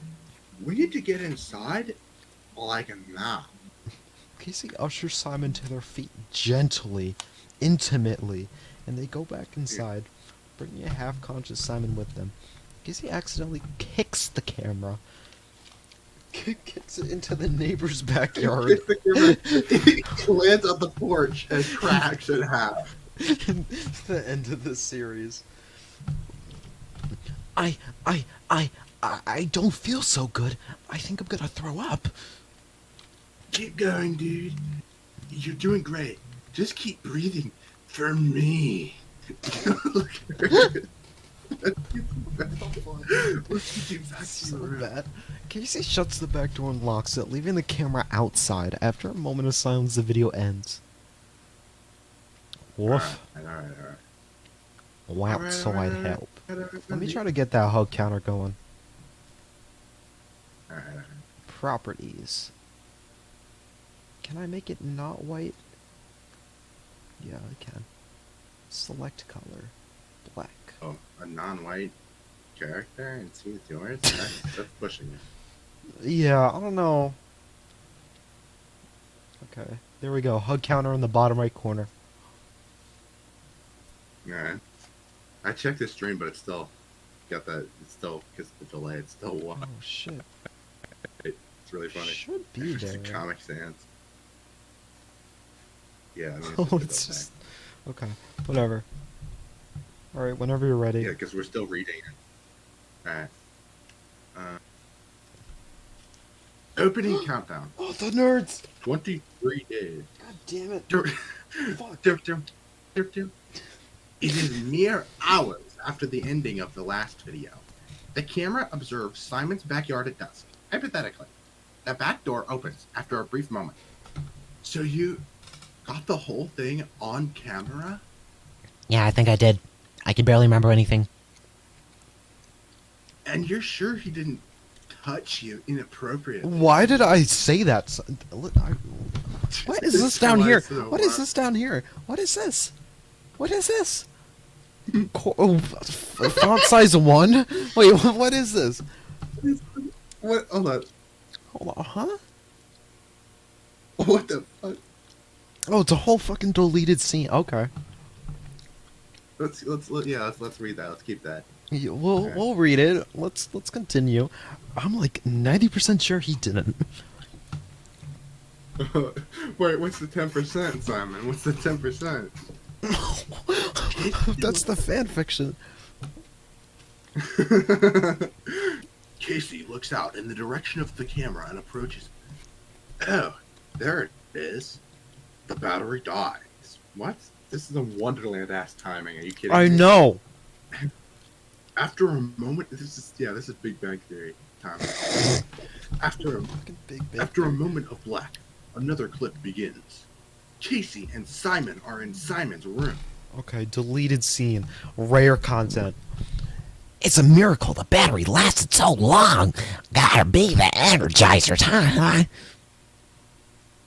This is Energizer rejected your sponsorshop on. That's So you why deleted the scene. I took it out because it was a really bad joke. Laugh. It was like abnormally bad, even for this era.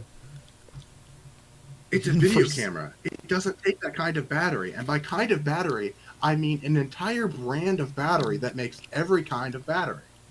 I guess they mean lithium? Do they not make lithium batteries? I don't know. Some camera, whatever. I was kidding. Makes me feel a little better. And then this was to replace that exchange. Jeez, the battery lasted that long? I forgot to charge it yesterday and everything. A sigh. Simon, why was the camera recording us all night?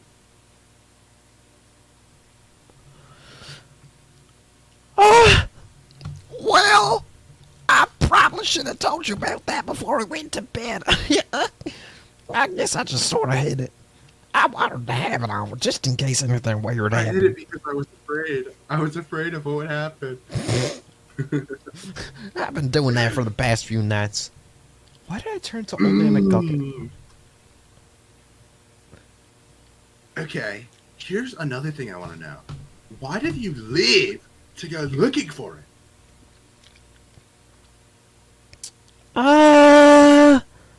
Hmm.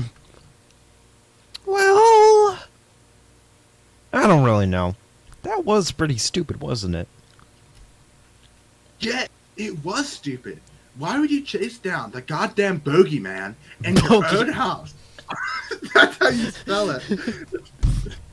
In your own house, What did you armed with want? nothing but a Fucking- 2 O's. I mean, that would be better, yeah.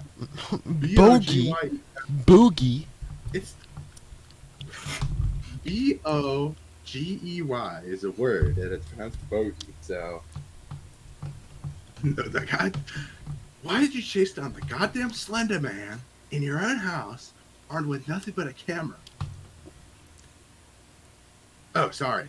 Simon looks distressedly at Casey and whimpers like a lost dog. Casey takes a deep breath. Oh, sorry, I'm not mad at you. Look, we don't know anything about that man or that shadow puppet looking thing. And as far as we know, nobody else does either. Wink, wink. We don't know how dangerous these things are. If you got hurt, or worse, it's a cryptic hint foreboding. Foreboding. If you got hurt, or worse, I don't know if I'd be able to live with myself. Simon grins grimacingly. You worry about me. You worry about me too much. Sometimes I feel like I don't worry about you enough. T-shirt, T-shirt, T-shirt. CSyours T-shirt 4. How'd you find my baseball bat? Your closet is a mess, man. Feels like there's another world in there. That It's is a not reference an to answer Narnia. question. Yeah. Man, organized isn't all it's cracked up to be. Dun dun dun dun dun dun dun dun dun dun dun dun dun. Stupid. Shut the fuck up. I was gonna say Bazinga after every sitcom last line. I guess. You ready to take a look at that footage now? Shickety sure. What? The scene ends. What the We fuck? return moments later. It appears to be the afternoon now, so that doesn't seem exactly like a moment later, but whatever. Not quite. That was a long ass video. I mean, it was That's a recording all long night. ass moment. Casey is holding the camera. They walk out the back door, and we see Simon is searching for something in the grass. On all fours, crawling around Like a lost dog. Hey, like need a help? lost dog. Yeah, no luck. Casey comes over to Simon and examines the ground for a moment before exclaiming, and picking up something shiny. Simon's eyes light up as little fucking balls. What is it? What is it? Casey examines the object in their hands. It's a rusty key. A pink reference. Whoa. A key? This is stupid. Throw it away.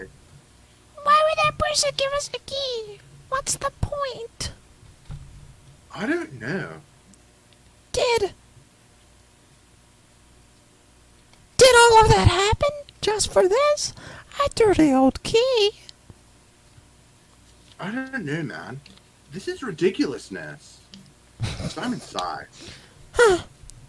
This all feels like one big joke. Bazinga! Casey and Simon sit on the back step, defeated.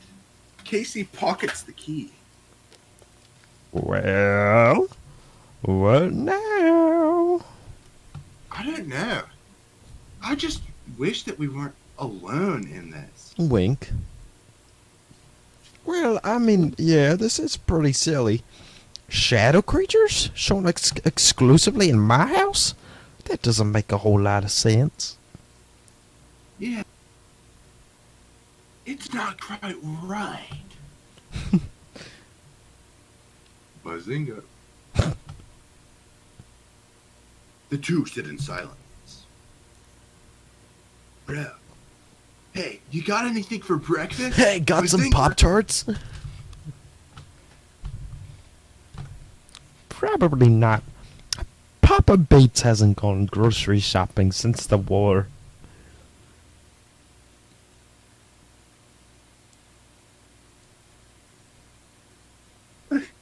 Fame. Wanna go get something? I guess. Don't force me. To get up. But I get to pick this time. I'm sick of Italian food. Diner food. That's racist as hell, man. But if he says so. Casey and Simon enter the house and leave through the front door. Okay, sure, whatever. What? What? You could just walk around.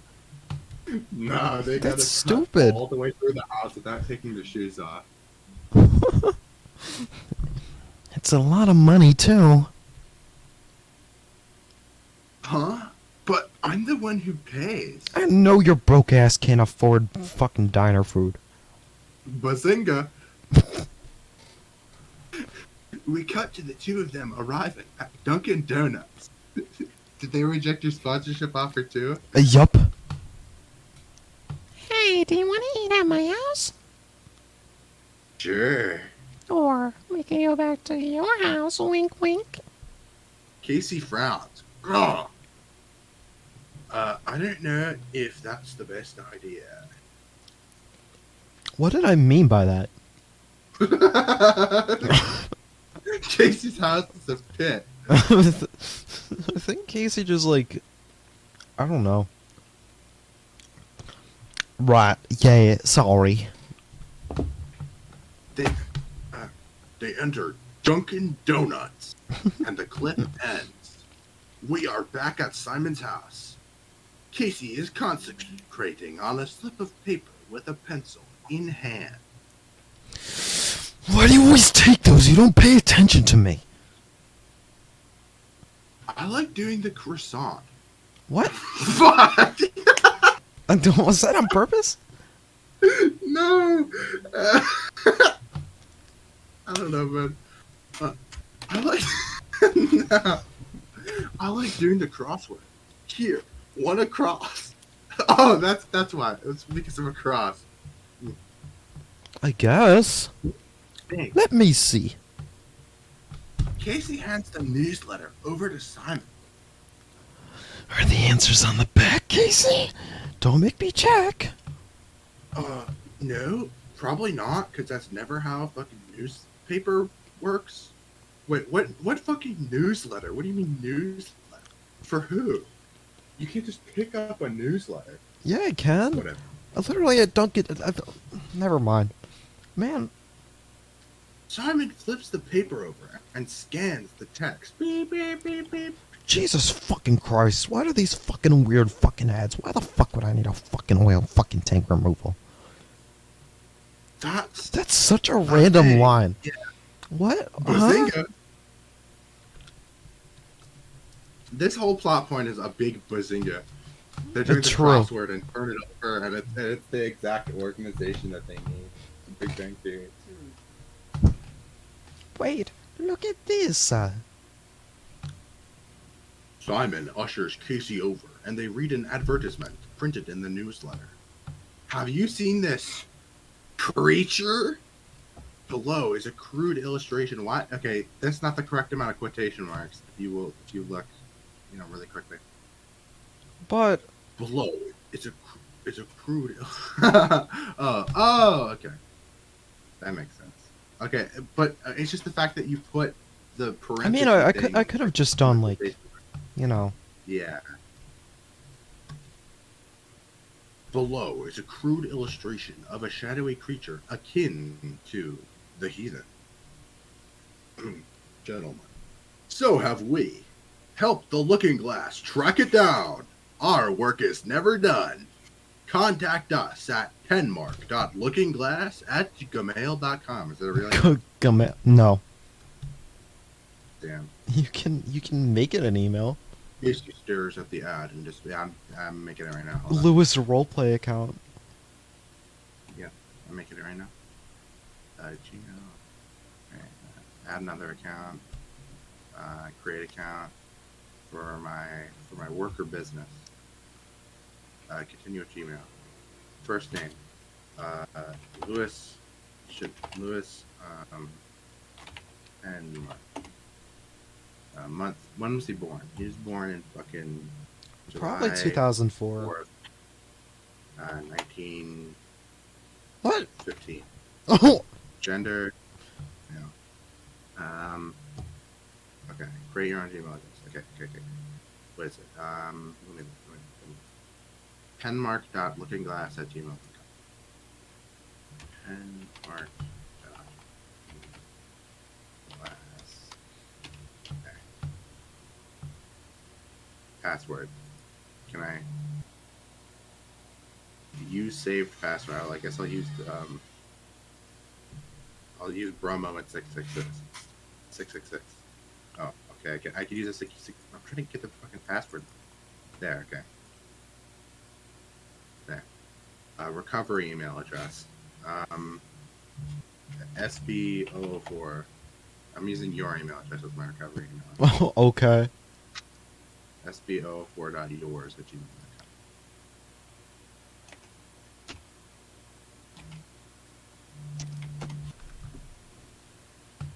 Add a phone number. Skip. Review your account info. Yeah. I agree. Confirm personalization. Sure. Don't give a shit. Get discovered by cousin. Yeah. No. Okay. Pose. 2. Your balls are Oh. big. Wait, no, No. no. Not that one. Creature. Creature. Yeah. And then. Just hold on. Gotta get an image. The official image.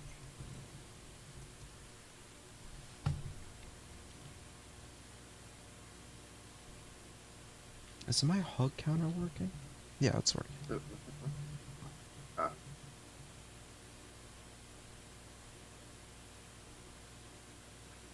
Damn, 2 hours of stream and we're Yeah. only halfway done. Damn. I'm Goodness I'm gracious. finishing up the email. Mamma mia. I have no idea why I saved it.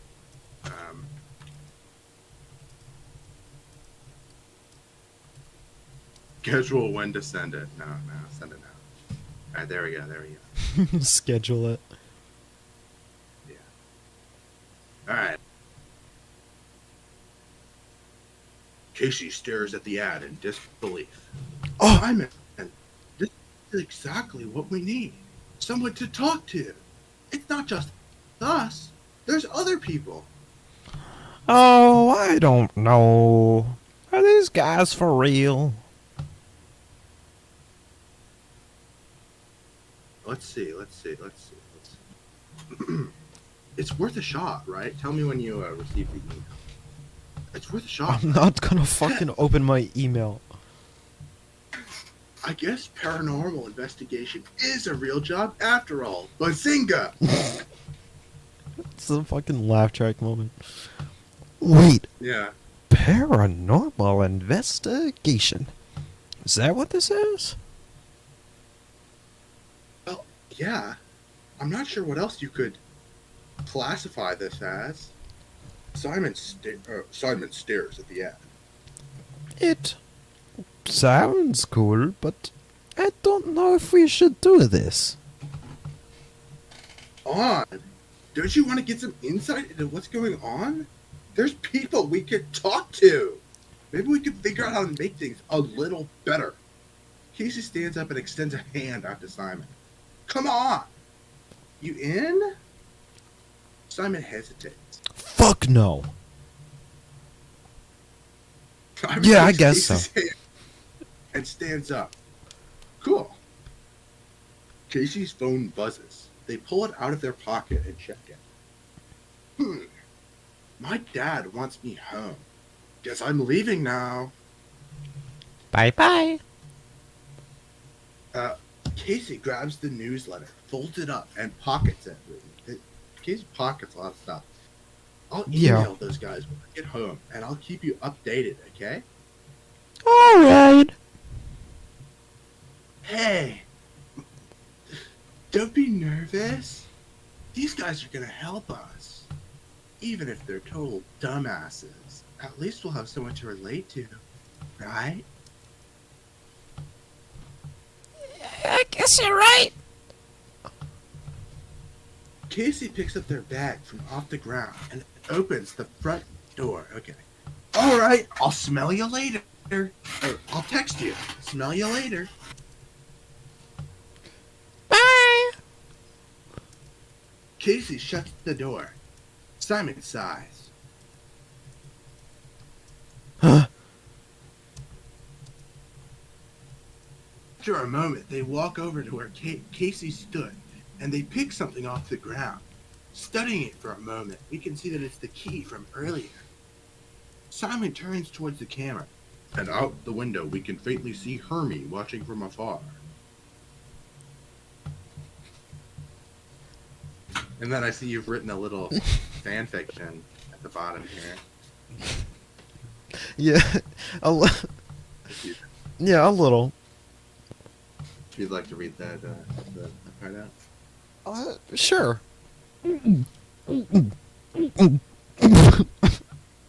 What the fuck is wrong with you? There's bad water in there. Simon spits out. I drink bad water? No! Yeah, that's a good one. Holy shit, it's Lewis time. Real Lewis funny. Time. Peanut butter, Lewis time. Peanut butter, Lewis I'll do time. Felix. Yeah. 50-50. Yeah. This is your scene direction. Okay. Let me spit out this gum. Not the nerd. Okay. Opening Sucker the countdown. nerd. 16 days.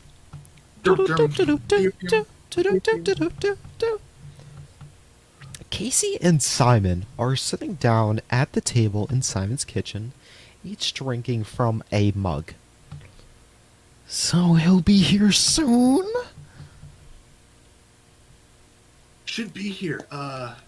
Casey checks their wristwatch, because they're fancy. Do do do do do. Every fucking time.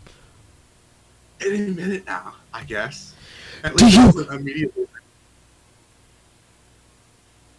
Do you know what we're gonna say to him?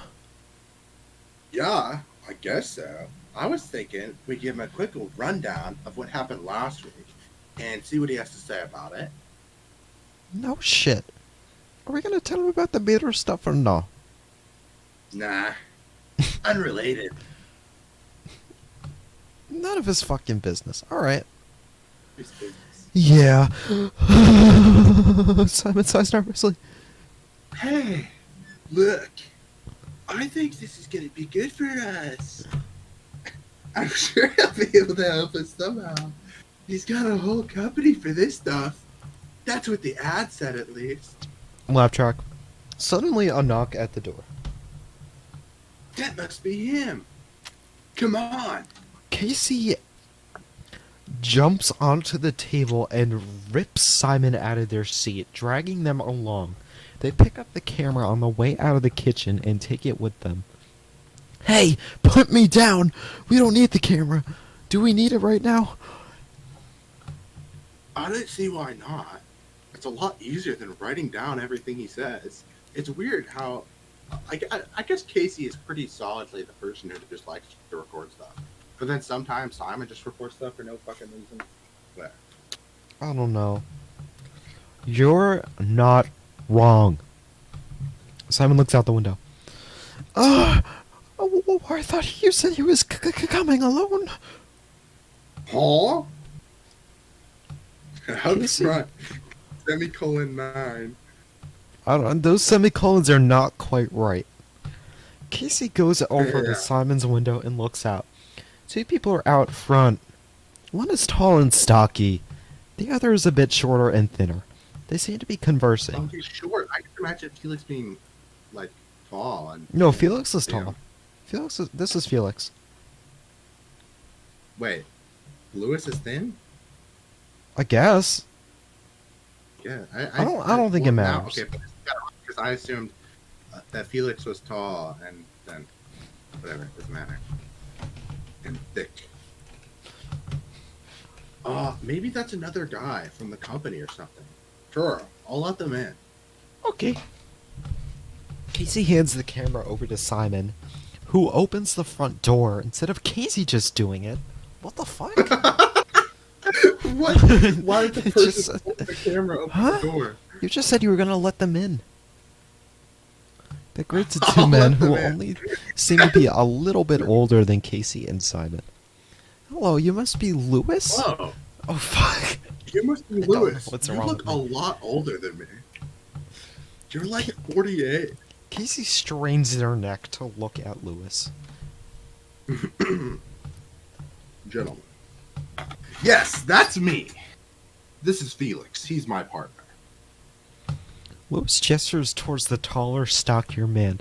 Felix grumbles in agreement. Rumba. Casey shakes both of their hands. At the same time. Nice to meet you two. He's like a stockbroker. Yeah, nice to meet you two. Come in.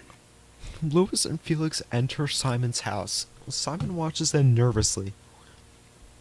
And, that's Simon. Hi! Nice to meet you. Very nice to meet the two of you. Simon shakes their hands. Lewis looks around At distractedly. the same time. So, this is where you've seen the heathen, correct? The heathen? Yeah, that's its name. Did you come up with that, you cheeky goose? I did, in fact. Hey, do you guys want Smartass. to go sit in the kitchen? I just made some tea. Oh. Well, that sounds lovely. Lewis and Casey enter the kitchen. Simon stays in the living room with Felix for a moment.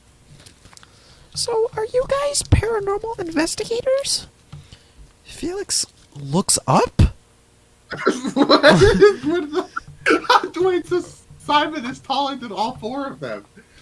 Simon is like 7 feet tall. Felix looks down at Simon, clears his throat. He speaks dryly. Yes. Whoa! Felix looks at the camera. Is that on? Yeah. We just wanted to make sure we didn't miss anything you guys said to us. Casey calls the two from the kitchen.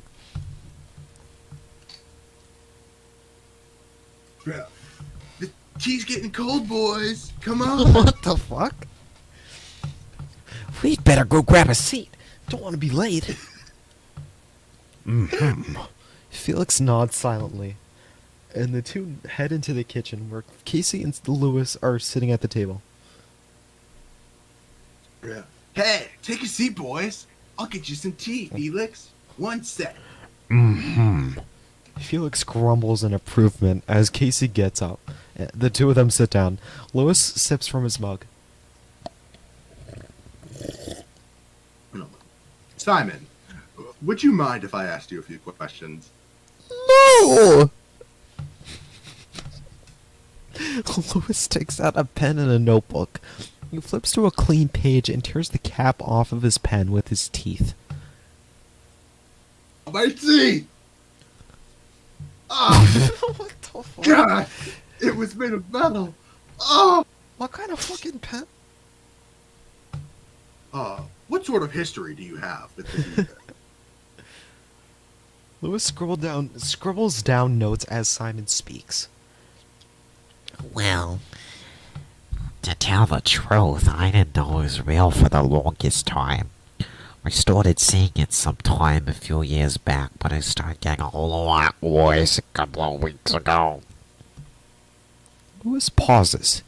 He and Felix look at each other. I assumed it was just. I assumed it was just a side effect of my medication. Marble Hornets. Have you seen Marble Hornets?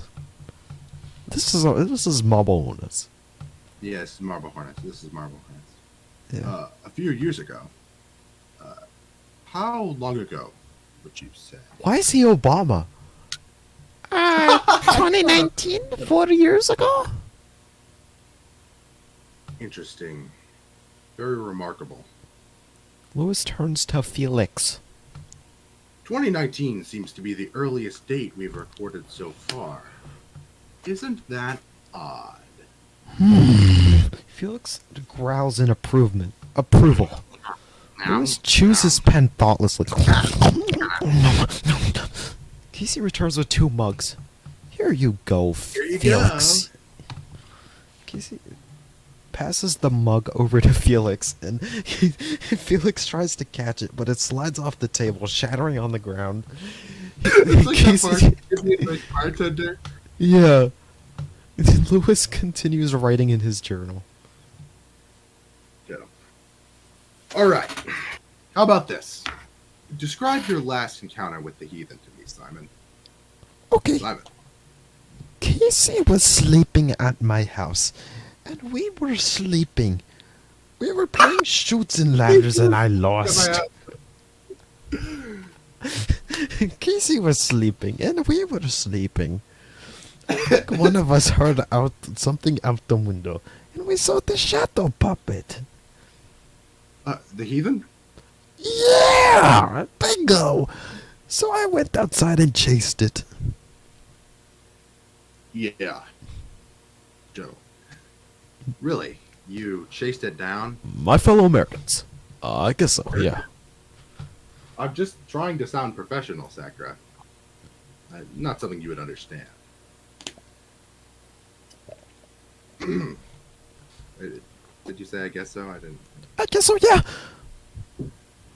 That's very brave of you, Simon. I don't even think I could do that. Well, Well, thank you. I've issued a drone strike directly to his location. Casey frowns. sorry, continue? So, I went outside the White House, and it disappeared. It was no longer on the property of the Capitol building. But then another guy showed up.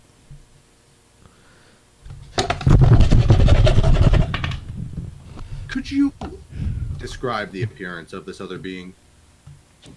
He was like He was like a guy. a guy. But I couldn't see his skin. That's because I didn't want to say his skin was black. He had a mask and a weird coat on. We've heard of him before. Right. Haven't figured out his name, though.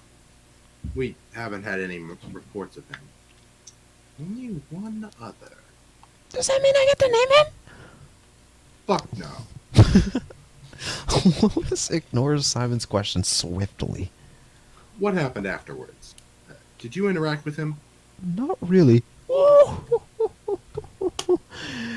There's a cutaway gag to the end of the catalyst. He sort of walked up to me and gave me a little trinket, and then went away. Casey seems to remember something. You remember to the Gasp! Bubbles go up from their head, and it like. Really? Oh shit. Can I ask what he gave you? If you say please. I have it right here, though. Simon takes the key out of their pocket.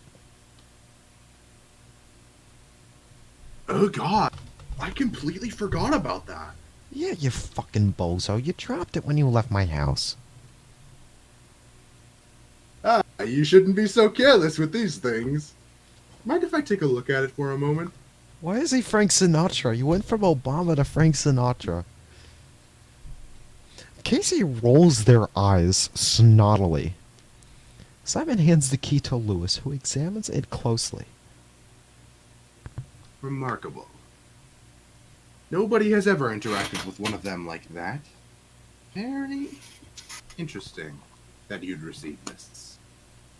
Yeah, here you go. Lewis throws the key at Simon. Yep. Oh. Keep that somewhere safe.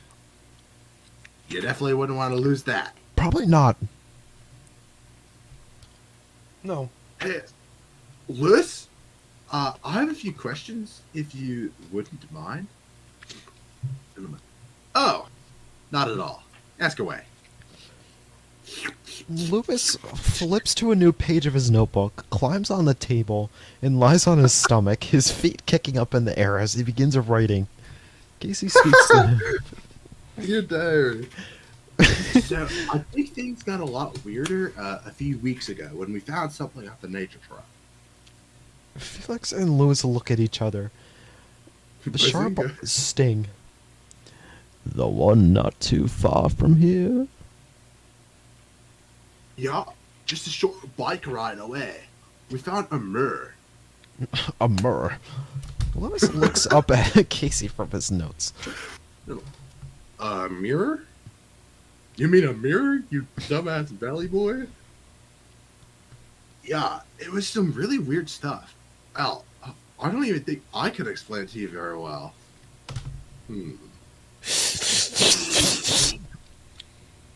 I recorded it though. I can show you the video. No? That would be handy. You better say please. Someone Alright, picks up let the me camera just- from. He drops it in his desk. He drops it. It fucking shatters. The video ends. He watches the mirror. We come back a moment later. They're standing in the living room. Lewis is looking at his notes. I've never seen anything like this before. Oh, sorry, he's lying.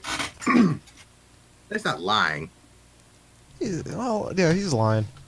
The timeline He's is lying. Does he know about? Right, 'cause in the He knows about all of them.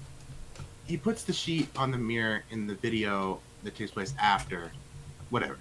I'm just gonna assume he's lying. He knows about them. Yeah, he's I mean, lying. I've never seen anything like this before. In all my years of investigation. Remarkable. It was really scary. Kind of fun though. What? Hey, it's good to have a strong spirit of adventure. Okay, so what now? Lewis throws his notebook out the window and it lands through the open window of his van.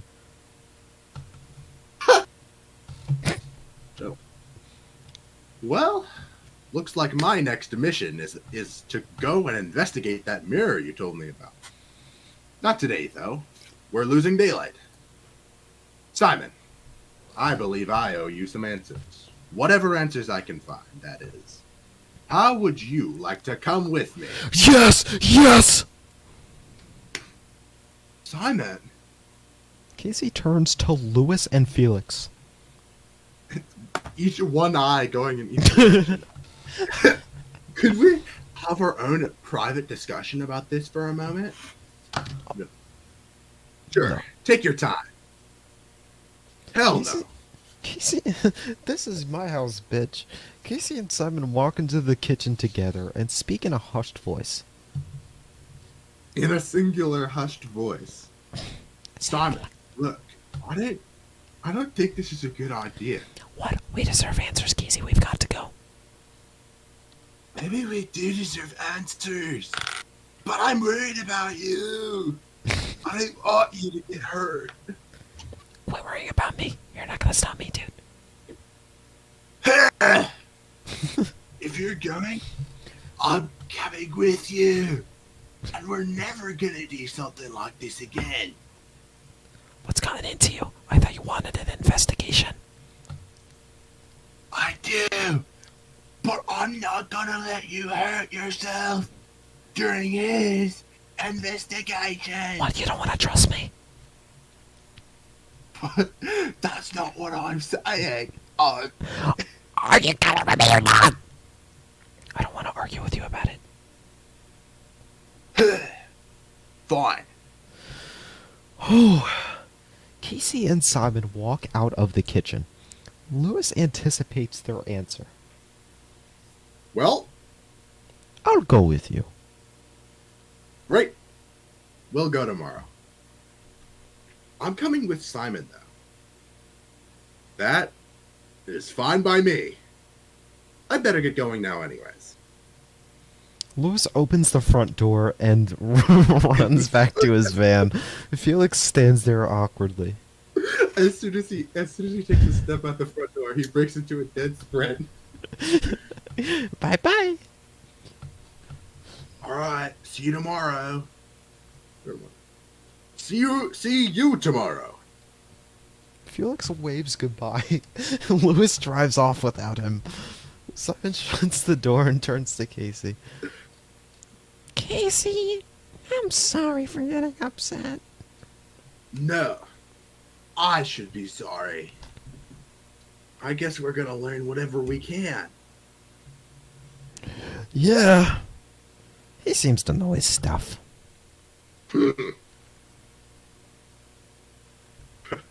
More than we do, at least. Sit down on the couch. I'm excited. Yeah. I am too. That was not Yeah. I mean, it has Lewis in it, so. our investigation. This one doesn't even have the concluded on it. You never finish this one. No, I mean, Opening countdown. 15 days. Casey shoves their bike into the dirt in front of the nature trail. Simon is next to them, and Lewis is in front of them. So, what's the plan, gentlemen? First, we need to find the mirror. That's why I wanted you to tag along, Simon. That you could lead me to it. He nods at Simon. Yeah, we can show you. It's just down the trail a little, and there's a path that goes into that woods. Then let's go. The three of them begin walking down the trail. Lewis hikes his bag over his shoulder and pulls out a mini camera. Louie, what you got in there? About a dozen of these, and some snacks for later. Beef jerky. He would. He holds the camera up to Simon. I can rig them remotely to explode at a moment's notice. We just set them up first. Fuck? Anything else? Fucking cartoon villain Lewis. A few other things, just in case of emergency. But for now, I'm focusing on the cameras. They're my first line of defense. All right, fair enough. Take the fucking camera. Yeah. Simon holds the camera to Casey. So, Lewis, you've never gotten any, reports about stuff around this place before. I didn't pronounce that correctly. Nothing important. This is new to me.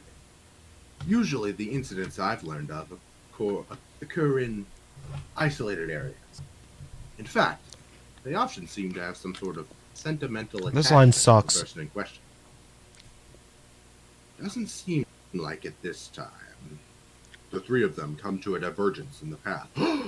Lewis stops in his tracks. Divergence! This is the path in question. The path in question. The pencil in question. That's good. Yeah. The Lewis finger in takes a miniature question. camera he'd been holding and fixes it to a nearby tree. I think fixes it, but it's fine. Is this legal? Joey. I don't think that's a particularly serious concern. Whatever. If it is, then I'm not going to get in trouble for it. Simon, you've been so quiet. What's going on? They look down at Simon, who is staring down the pathway. Simon? Simon? Simon is unresponsive to this. Hello? Casey waves their hand in front of Simon, who blinks and frowns at Casey. Stop! I thought I saw someone. What? I thought that I saw somebody down there. I can't tell. Well, we're heading down there anyway. Eh? We may as well go look. Simon, are you sure you saw someone? I don't know. Let's go check it out. I have to set up these cameras anyways. Casey sighs, and the three head down the path. Lewis briefly sets up a couple of cameras along the way. Papa Louis? What kind of history do you have with all this stuff? Well, I've been aware of the heathen for several years. Past 4 years, actually. First encountered it when I was still living with my parents. That was quite a long time ago. Wait, past 4 years, which is the exact same amount of time that Simon said that they knew about it, so that wouldn't be the earliest reported sighting. Doesn't matter. I mean, I know that, but if they both said 4 years, then whatever. Yeah. Eventually things came to a boil, and I went off on my own to look for other people in the same situation. I met Felix that way. Soon I met more people. About a dozen or so since I started doing this. But Felix was the first. Who was Why? paused for a bit. Oh yeah, right. Chelsea or whoever the hell. No, Yeah. not. Prickle. Dungus. No. You tell me it wasn't Prickle Dungus, bro? Prickle Dungus isn't canon. It's just not a Christmas special. Yeah. Cool. I don't count that After episode. a little while investigating alone with Felix, we made the decision to put together a group of sorts, for support. That's really what the Looking Glass is. Just an effort to offer support to those in need of it. I thought it was like a company. Well, it is a company. It's not as big or as grand as it seems, but it's a company. Part of it's for investigating, and part of it's a support group. A support group? Yes, the support group's always open if you'd like it. We meet on Sundays. Simon, I think it'd be pretty good for you to come next time. Okie dokie. Simon glares at Casey. Casey diverts their attention. Well, here's the mirror. The three arrive at the location of the mirror. The white The cloth mirror. is draped over. Louise steps closer to examine. Louis unsheaths the mirror. Louis. Is it working? Is it working? Better off not trying anything. Louis folds up the cloth and puts it in his backpack. He examines the mirror once more. Well, it looks like an ordinary mirror. Yeah, but it's not. I touched it once and saw weird animals. I think you might have gotten high. Like what? Like, I ended up in a weird warehouse-looking place and weird animals started barking. I think it was a pug. Louis stands still for a moment, deep in thought. Interesting. I recorded it too. Louis. Oh, this is redundant Wait, because really? this is redundant because he It's just totally- watched the footage. Oh yeah, right. The, This makes yeah. no sense. Just ignore that. Did you? Go to here if you want. Look! What? You skipped like 4 lines. I'm skipping the redundant. Alright, fine. Yeah, I can send you the footage I'd love later. to see it. Sounds like it's worth archiving. I can email it to you, La. Look!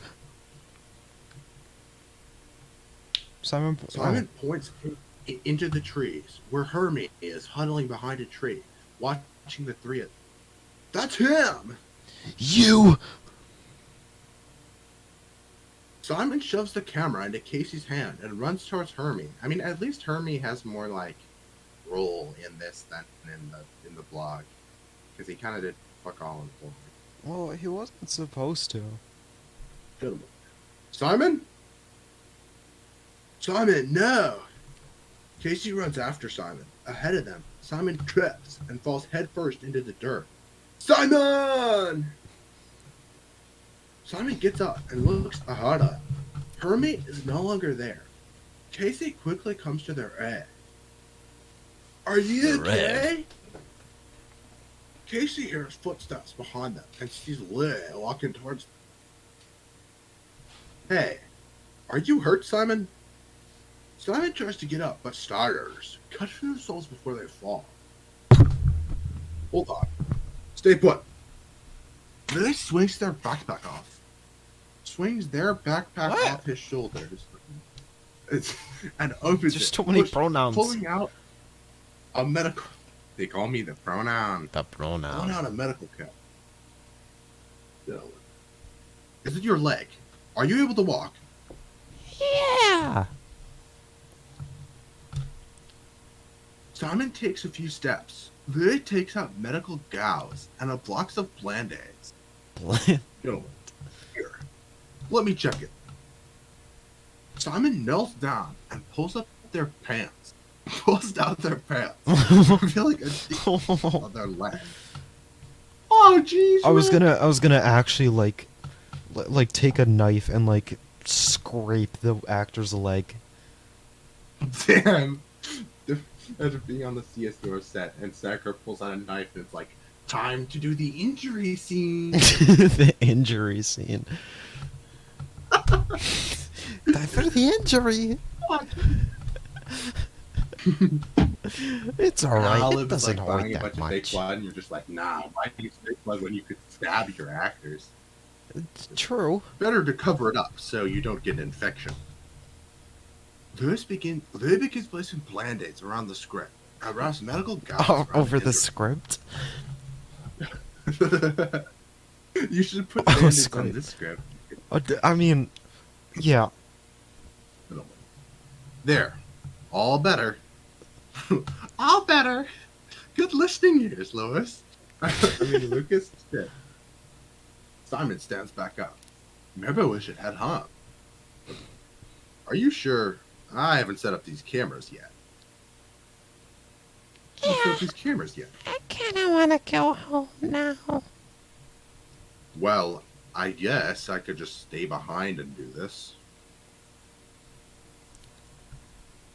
Thanks for the help, though. Simon, are you interested in that support group I offered?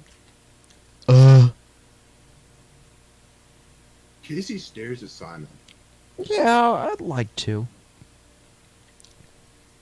Lewis grins. Great! I could give you my number so we could keep in touch. We meet on Sunday.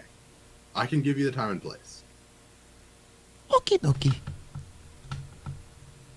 Simon hands her phone to Lee, who types in his contact. Casey waits impatiently and stamps their foot up and down on the ground. There you go. Lewis hands the phone back to Simon. Gentlemen, let's keep in touch. See you soon. Bye-bye. See ya. Simon and Casey leave the premises. They walk down the trail towards the entrance. So, what do you think of Lee? I think he's cool. He's just trying to help us, you know? He's a good guy. I definitely agree with you. What? You don't like him?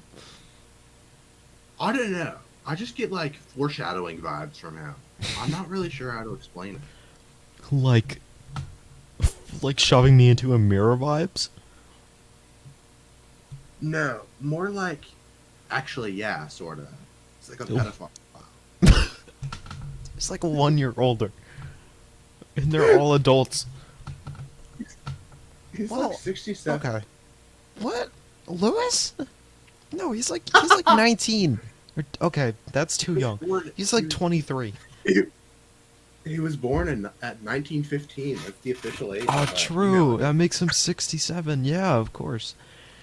I think he's a frozen. I think he's a good person to have around. They continue walking. Are you, okay? You seem a little shaken up. Huh? I'm okay. Don't worry about me. Alright, if you insist. Are you gonna go to that group meeting or whatever this week? Simon pauses and thinks about what they're going to say. Yeah, why? Could you do just one thing for me? The clip abruptly ends. We're almost done. We're almost done. We got 4 left. Oh. Just troop through. Power through. Power through. Oh, this is a chunky one. Well, that's 9 pages. Holy shit. Yeah, this one's not done at all. There's like a big chunk missing. Oh yeah. Oh, there's doesn't member even there's have- member 1, member 2, member 3, and member 4. Yeah. I guess I'll do member 1 and member 3, and you'll do 2 Okay. and 4. Oh, okay. Opening countdown, 13 days. Simon parks their bike outside of a building. Can't really describe it until I actually find the location. Their phone begins ringing and they pick it up. Hello. This is Simon. Hey, are you at the place? Yes, I am. Why? Do you have the camera? Yes, I have the camera. I doubt they'll That's even that let me string bring it that's in. recorded. It's a soundboard. Well, just try it, okay? Casey, you're starting to be very invasive. I'm just going to a group therapy meeting, man. Don't need to record it because you're paranoid about Lewis or whatever. Just let it go.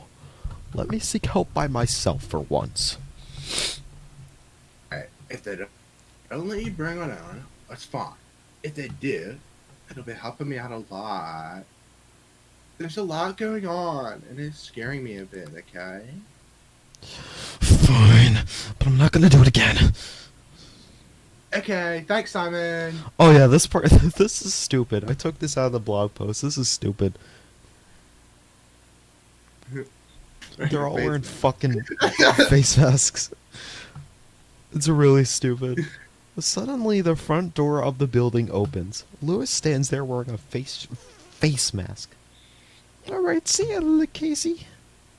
Simon hangs up the phone. Simon, how are you? Do you have your mask? Yeah, I have it right here. Simon takes a face mask out of their pocket. It's just, there's been a little sickness going around. It's not really that big of a deal. They call it Pemwick's We don't disease. want to risk it.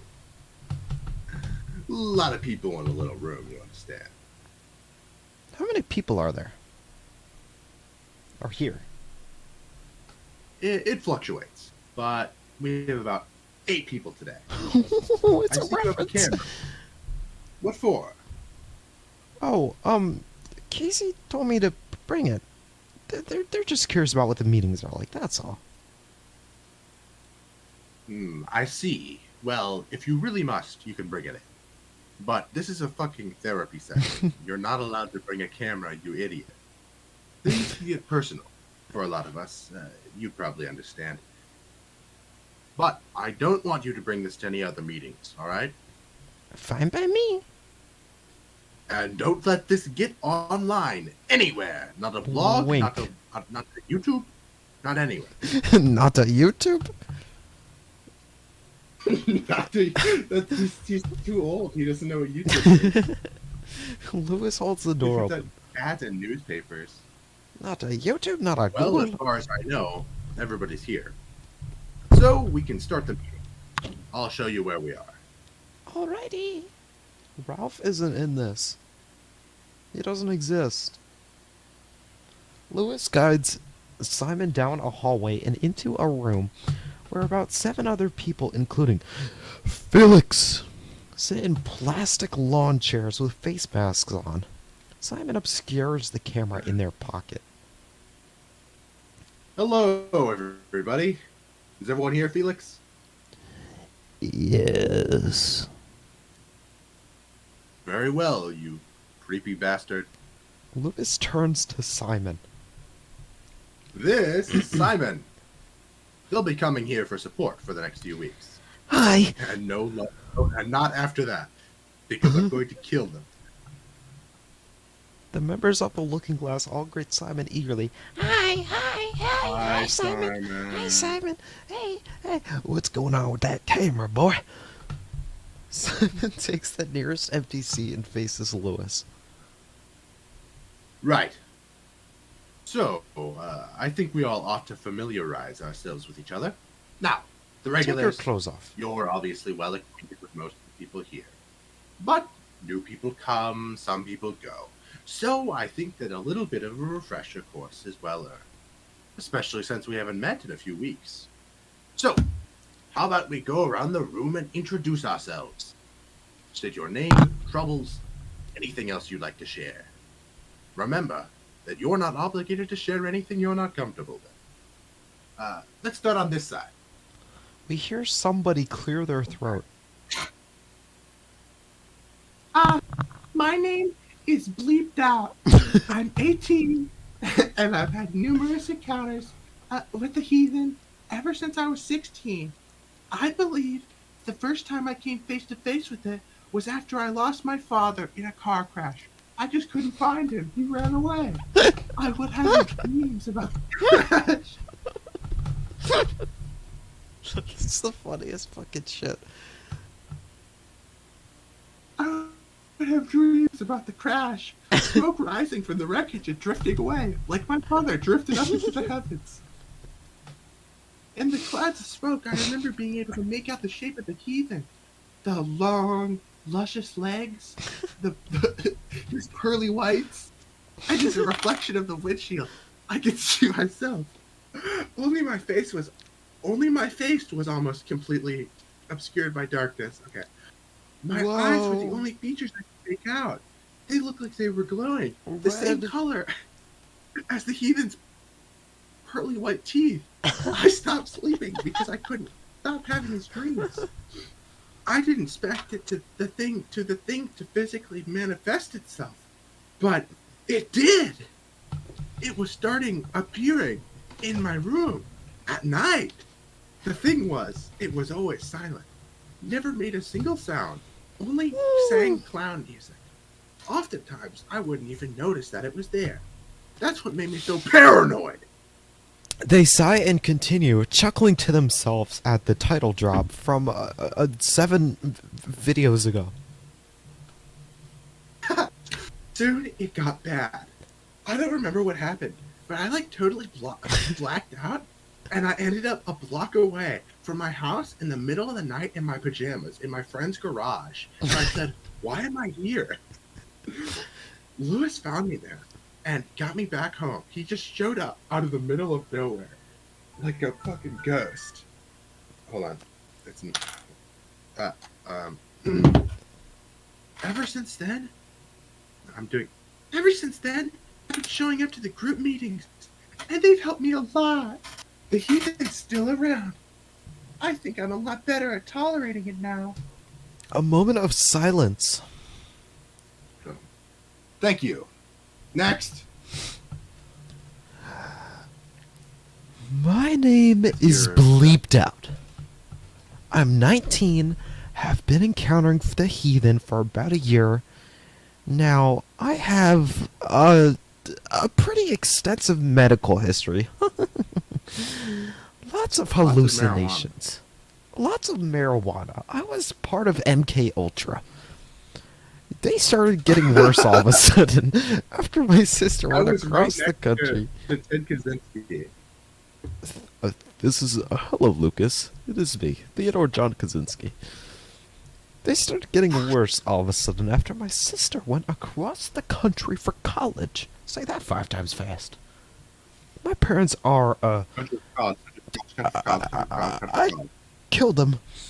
So she was all I had for a while. They sigh. I was pretty lonely for a long time. Can't say I had a lot of friends back then. I do now, ever since I started attending these sessions. Oh, I found this group through Bob, a pal from school. The only person I trusted for a while. Yeah, that's about right. Thanks, Bob. You're a real hoot. I met Lewis, and we talked a lot, and things got better. I'm looking forward to game night next week. This is so fucking stupid. Thank you, bleeped out. Next! we cut. I can't with this fucking shit. We cut to black for a moment. The scene comes back after the penultimate member introduces themselves.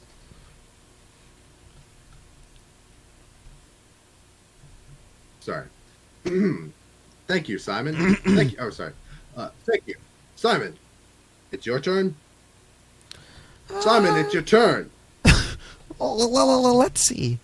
My name is Simon. I'm 18. This is my first post here. So he doesn't have a few years before he has to go to college. You Listen. absolute dumbass. Yeah, Already applied stop. and been accepted to college. I fucked up. I guess I started seeing it right after I was checked out of a mental institution 4 years ago. Don't want to talk about why I was there. Back in '99, I did a couple things. That's fine. You don't have to. A mental institution, huh? Why were you there? Yeah, I went home, and I had medication, but it wasn't helping. But eventually it went away, and it went away. It came back a few weeks ago, though. I found a fucking mirror in the woods, and one thing led to another, and I guess it got stuck to me again or something. I ingested large amounts of LSD and found the ad in a tabloid, or hallucinated it. I don't really know. And now I'm here. Thank you, Simon. Much appreciated. Well, I can promise that you'll be very welcome here. You're free to stay as long as you like. Unless you have somewhere to be. No! Not today! Very well. This is stupid. Seems like this we got fucking through ending that. is so stupid. Seems like we got through that quicker than we normally do. Should we move game night to tonight? Yeah! That'd be great. Let's do it. All right. What will it be tonight? Shoots and Operations ladders! or Connect Shoots and Four? ladders! Shoots and ladders! Simon switches off the camera, jumping up and down, shouting shoots and ladders. Seeing no point to film any further. Yeah. Okay, that one's done. 3 more to go. Oh boy. By the way, for number 3, I was going to do the I am rubber voice, but he only had one line. I forgot. Apparently, there's only. I guess there were 2 in the blog as well. I don't. Remember. Opening countdown. 2 days. Dum dum dum dum dum dum. Casey sits in front of the camera, cut in half. They dial a number as text appears on the screen. The following is footage from my own personal diary. After dialing the number, Casey puts the phone on speaker. They wait patiently as it rings. The call goes to voicemail. Damn it, Simon! Casey hangs up and sits in thought for a moment. After an anxious instance of reflection, they dial a new number and wait anxiously for the call to be answered. The call is picked up. Casey puts the phone on speaker. Hello? Is this Casey? Hi, Felix. Yeah. Is Lewis busy? I want to, talk to him. We're in the middle of a meeting right now. I can't promise he'll be on for long, but I'll fetch him as per your request. That's alright. Thank you. Casey waits for a moment. ... Go. Hello, Casey? Hey, Lewis. I hope you're not busy right now. I just wanted to ask you something, if you didn't mind. Not at all. Not at all. What's wrong? I guess I was just wondering if you've been, in contact with Simon these past few days. They haven't been answering my calls or anything. I was just about to ask you the same thing. Simon showed up two meetings with the group, and then stopped showing up. Can't say I've heard from him since.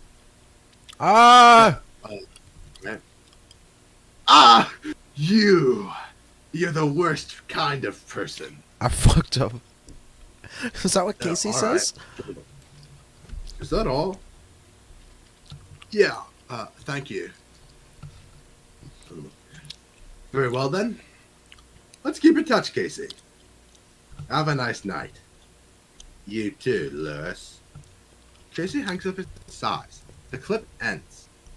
Later, Casey sits back down and dials the number again. It rings and goes to voicemail. Casey leaves a message. Simon, are you mad at me or something?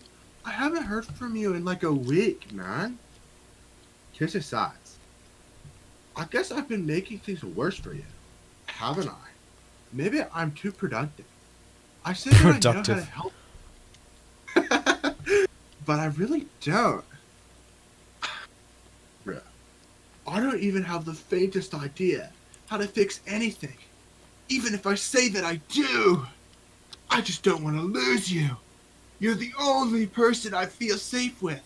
But don't ship us, though. If you need time away, I completely understand. Just call me back when you're ready. Casey hangs up and sighs shakily. Why are you moaning? I'm sighing shakily. Casey rides their bike to Simon's house and knocks on the door. Simon! They rattle the doorknob and see that the door is unlocked. Casey enters the house, they open their phone and text Simon that they've arrived at their house. Hello! Simon! Casey goes up to Simon's room and opens the door. Simon is sitting there. They look incredibly disheveled and tired. Simon! Are you okay? Get the fuck out of my house. Because I'm worried about you. If you want me to leave, I will. I told you I was coming. But if you don't want me here... I don't want you here, Casey. I don't want you to get hurt. What? What are you talking about? Simon looks up from where they are sitting. That thing killed his parents, Casey. It killed Lewis's parents because they were too close together. I had no idea, but my parents are divorced, so it shouldn't be a problem. If Lewis is right when he says that it goes after people we are madly in love with, then I can't let it get. This fucking dialogue. I'm not mad at you. I'm a little mad at you. But I forgive you. I know you're scared. I'm scared too. I just don't want to be responsible for something happening to you. Simon, I love you. What? Go! Get the fuck out of my house! Is there anything I can get for you? Get the fuck out of my house, Casey! Casey stares at Simon after this outburst.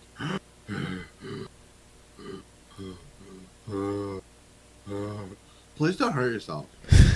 I might. And goes to the door. Before they shut it, they look at Simon one last time. I'll be here for you when you like need me and come crawling back.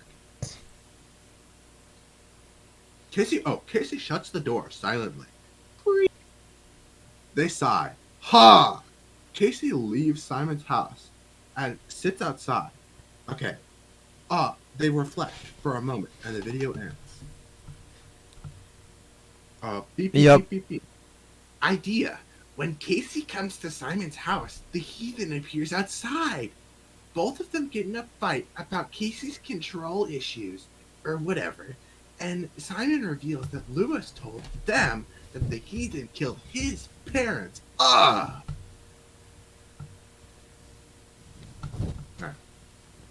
Okay. Number 13. Lost. Limus time, baby. Woo! I'm doing Limus. I'm doing Limus. Absolutely. I don't like that man. Why? Slimy little man. He's goofy. That's why I like him. He is in direction too. This Also, video you takes said in a message place. that it was supposed to be a satire of Firebrand. He is. I mean, less a satire, more just like whatever. Get that. Casey is looking at their computer. They're watching the ending of Shut Out. Shut up! I just don't understand. Casey whisks around and looks at the camera. Casey turns their head to the camera like a Five Nights at Freddy's animatronic. I just can't understand how everything went to shit so quickly. I thought that watching all these old videos again would, I don't know, lead to something. Anything. But I've come up dry and dirty. Again, but I've come up wet. Again, I'm no better off than I was before Simon went away. Casey turns... I lost my spot. Hold on. We just started. I scrolled down to read something. Casey turns back to their computer and sighs, checking the comment section of this video. Empty. It isn't like I'll have Like that anyone one who will Jackbox listen to me game. about all this. Mom doesn't believe it. Dad beats me probably. What? Right anymore. What the fuck? Yelling at me constantly. Casey once again snaps their neck in the opposite direction. Ugh, sorry. I'm just like so tired. Can't even shut my eyes. Which is probably why I'm tired. I get sick thinking about sleep. Sorry. I hate to come off as so angry. I'm very angry. You could probably see where I'm coming from with all this. Casey gestures to the computer like a Kardashian. It's ridiculousness. There's too many moving pieces that I can't fit together. This would be so much easier. Maybe if I knew somebody who's gone through something similar. Have I tried looking for someone else? Yes. Any luck? No dice. Just some guy named Lucas from Beta 95. God. Casey thinks for a moment. They turn back to their computer and unsubscribe from Beta 95. Then they open their email. Lewis isn't much help. Not at all. He doesn't answer my calls or my emails. Really not helpful. Seems like he's completely oblivious to this whole situation. He isn't the most helpful person. But if we were working together...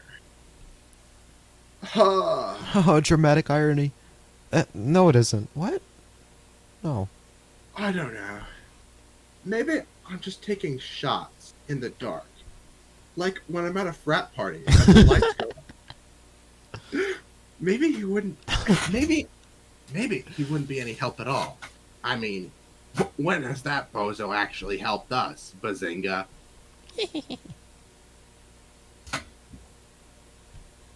Casey looks at their email. No answer. I got another auto message from Simon's email, though. Casey moves the camera over to the computer, clicks on the email. Email.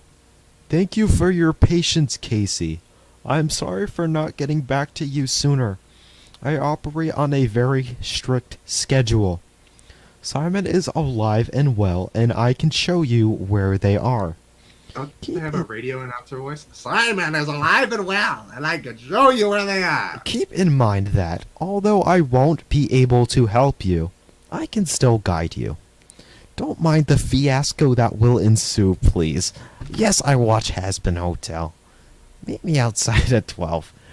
H. The H stands for Has-Been Hotel. The H stands for Hallis Store.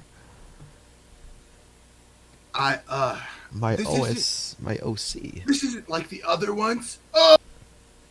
Casey checks the time. This is fine. 5 minutes until 12.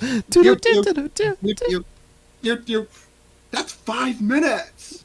I don't think I know an H besides Has-Been from Has-Been Hotel. This seems like a Besides joke. Angel Someone Dust. Someone must have hacked his email. It can't be legitimate. Oh, shit. Casey gets up and grabs their bag.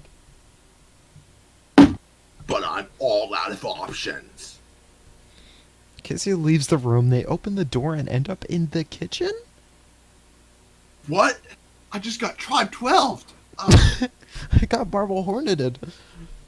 Casey locates the back door and walks through it. They end up in their bedroom. Frustrated, they walk back out and end up in the backyard.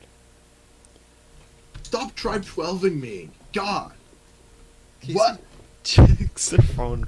It's 12 a.m. I guess this must be it. So you're here. They flick down their phone and in front of them stands Hermes. Casey jumps back in shock. Sorry, I wasn't really expecting you to come. Oh, right, meet me here. You again? Hermes puts his hands up. No, don't worry, Casey. I mean no harm. You can talk, you degenerate? Yes, I talk. I think we've previously gotten off on the wrong foot, Casey.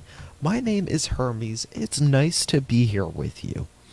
Hermes holds Good to their meet you, hand Hermes. out. Casey shakes it. Sorry for that fiasco inside. I tend to damage the fabric of reality a bit when my strings are loosened. That's so That fucking... sounds really dumb. What? Is that actually a thing that happens? No, I'm just kidding. That's ridiculous. It's a very boring life that I live. Tell him this, tell her that, make them do this, make somebody else want to do that. It gets dull. Anyways, I owe you some answers. What? Block post. Huh? Did that? What? Hold on, I'm checking the action. No, I took that out. Because it's not That's the good. only good line I've ever heard from this character. Damn. Really? I thought it was too obvious. That's why I took it out. Wow. Does it have to do with the myrrh? Yes, of course it does. But first, I need to show you something important. Hermes extends his hand out to Casey once more. But I'll need you to come with me.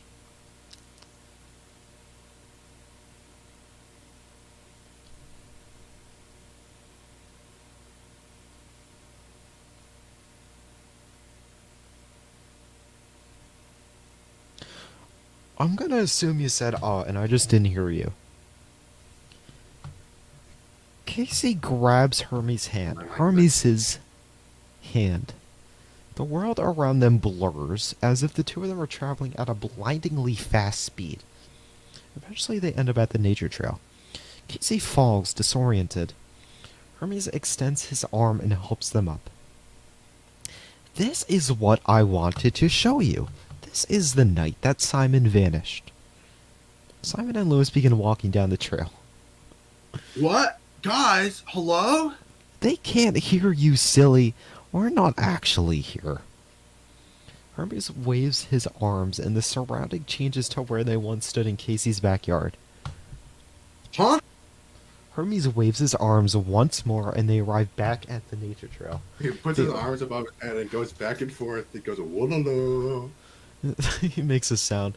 They overhear the passing conversation of Lewis and Simon. What are we really here for, Lewis? Casey begins following them. Hermes stands back and watches. Hold on. We're going to destroy the mirror.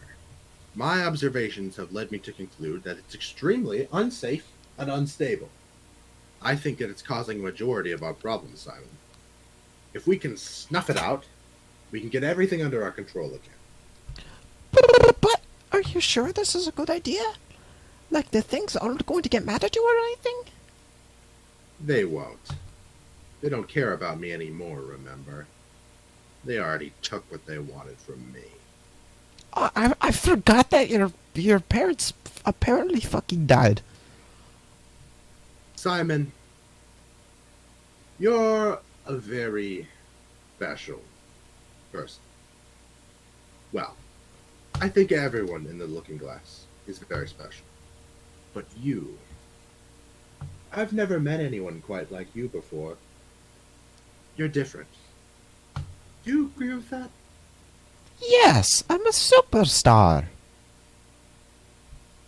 Well, to me, you stand out in a way that everybody else doesn't.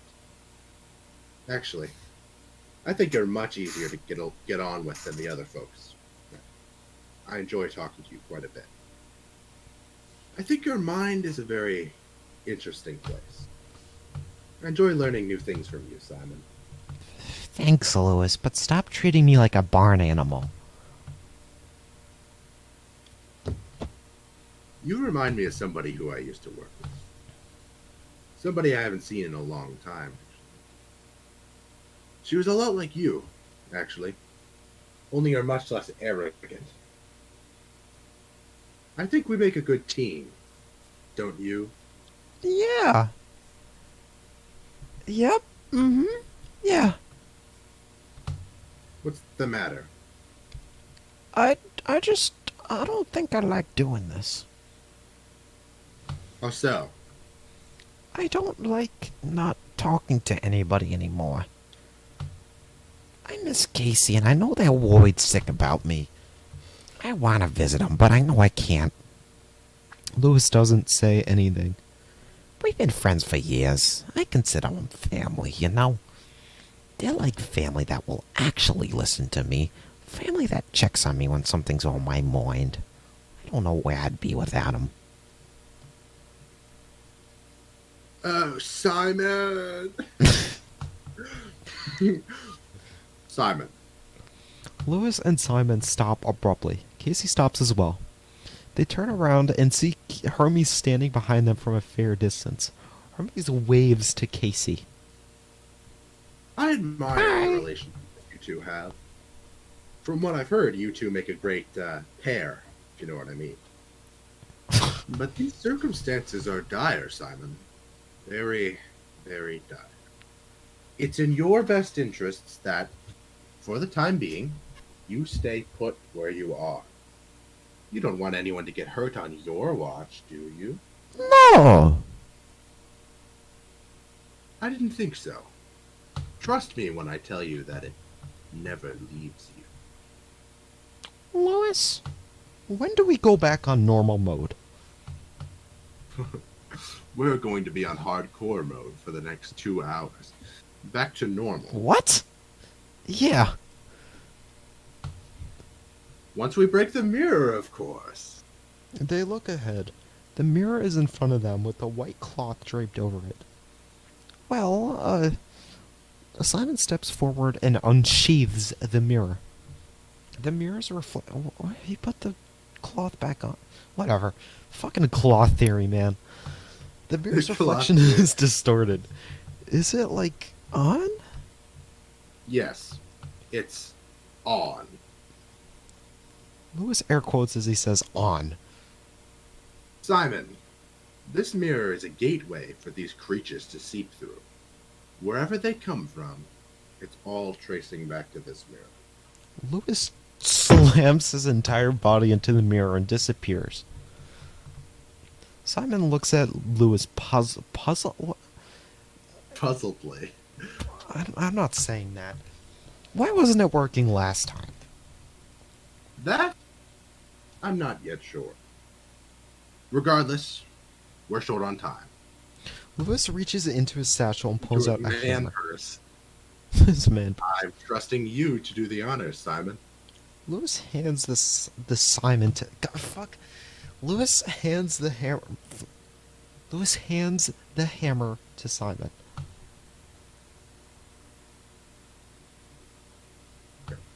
Don't let me down.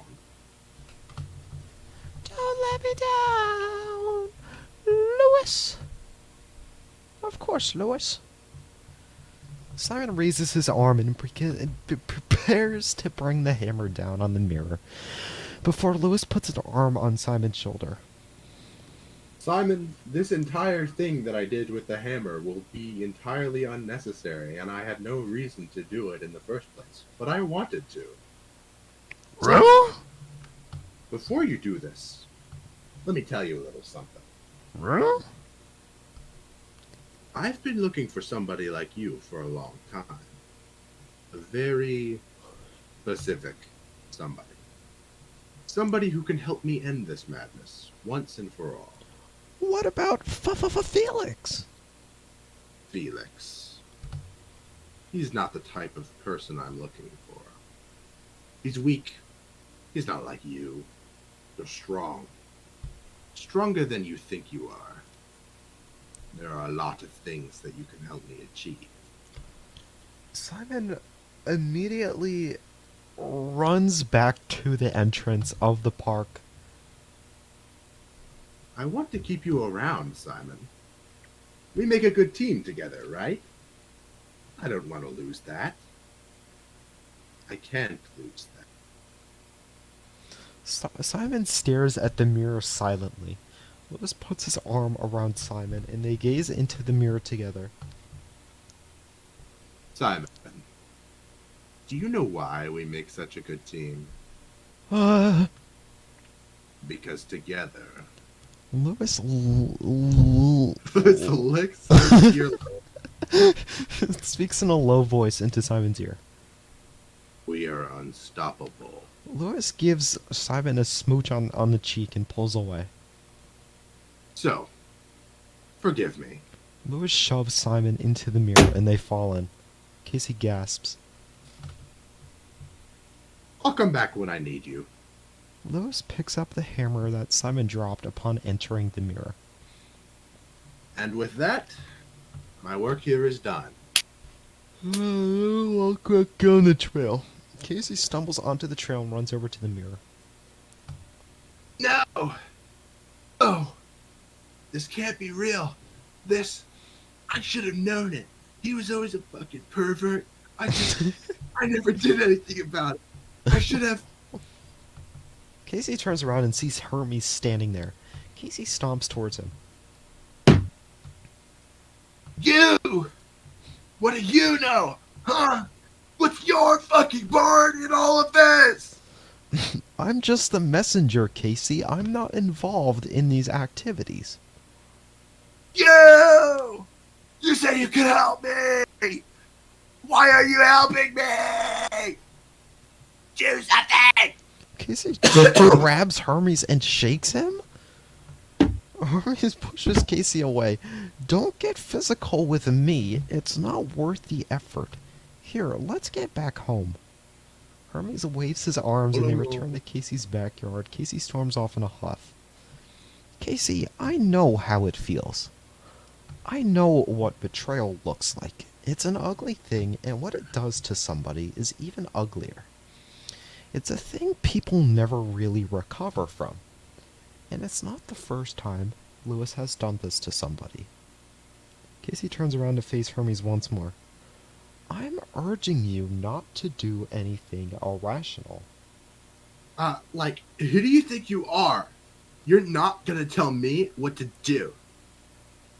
Casey storms off once more, grabbing their bike. I'm going to look for them, E.T. style. And you better stay out of my way. Casey, wait!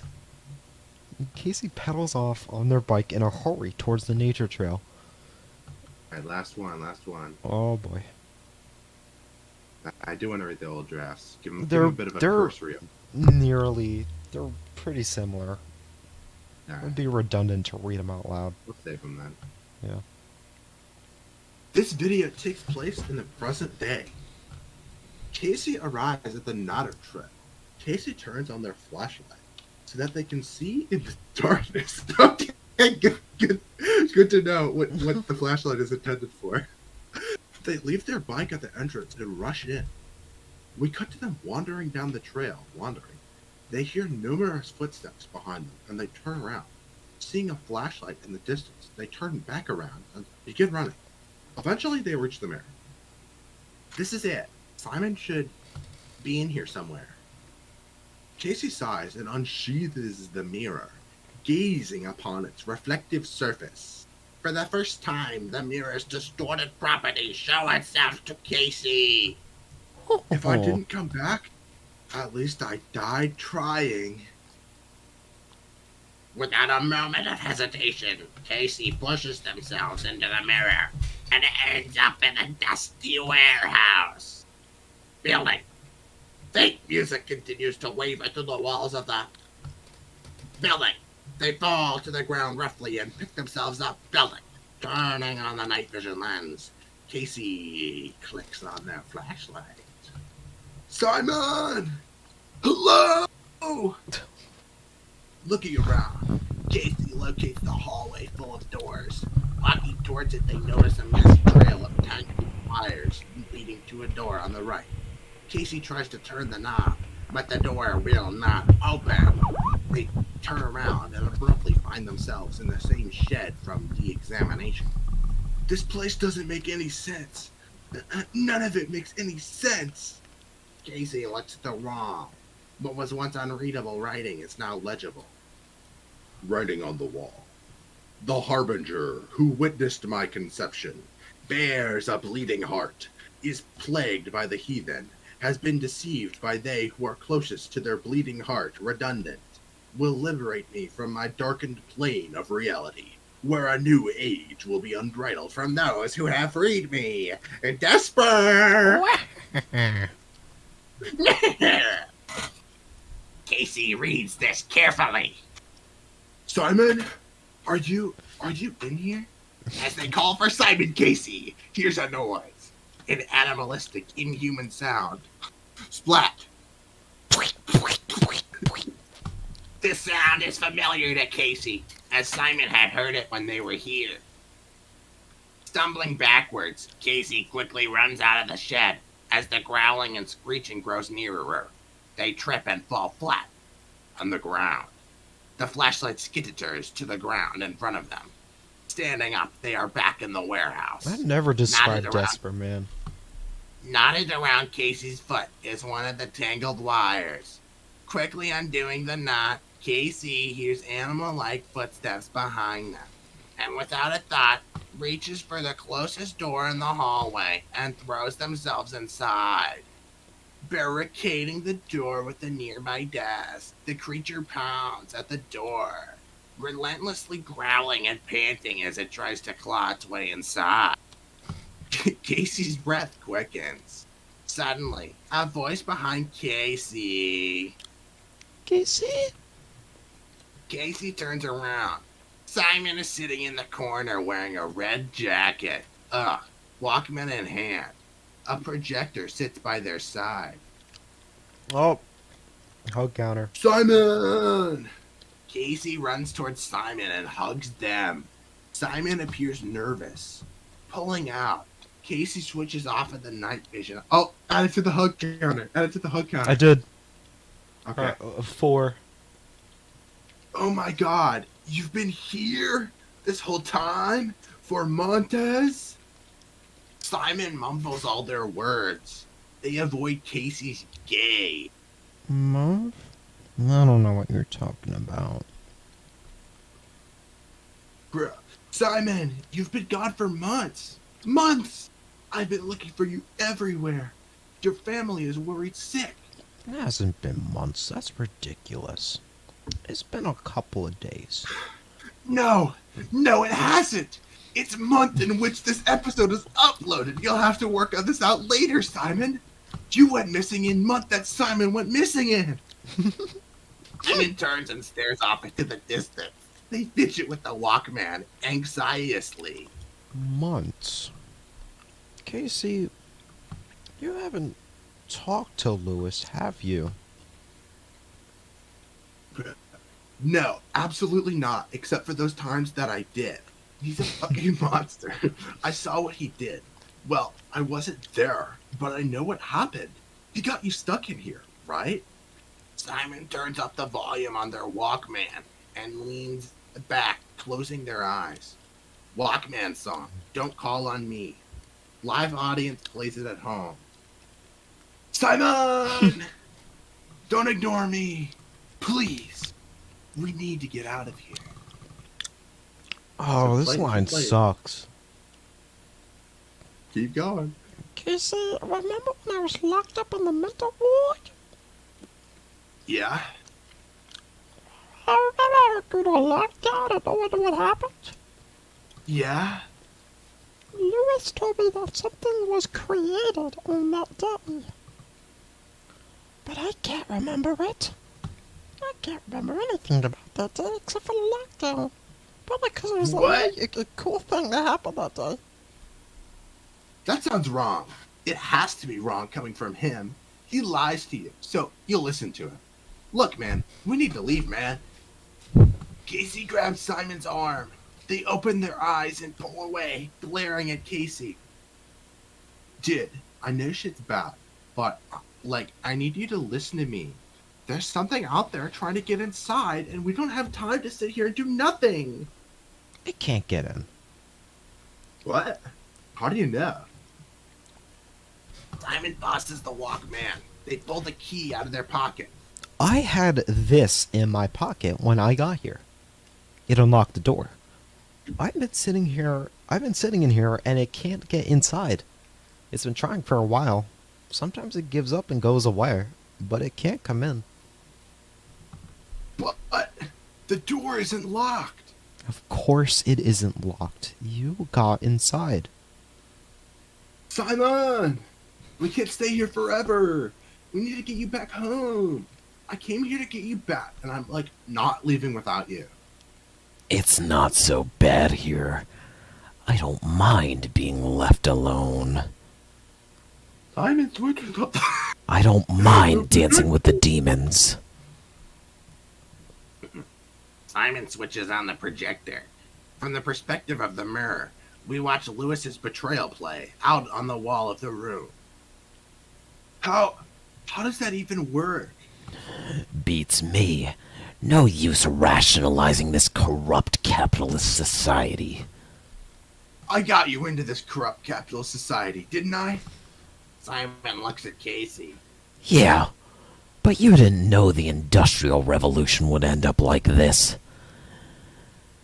You fooled me. Lewis made me trust him and only him.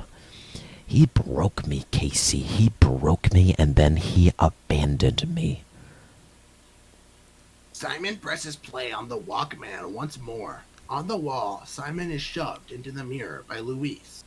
Simon shields their eyes from these events with their hand. He said he'd come back for me, Casey. What does that entail, necessarily? I don't know, Simon. Does he want me dead, or does he want to keep using me? Simon, whatever the answer is, it's not gonna be solved by staying here. We have to go. Now! Casey gets up and heads for the door.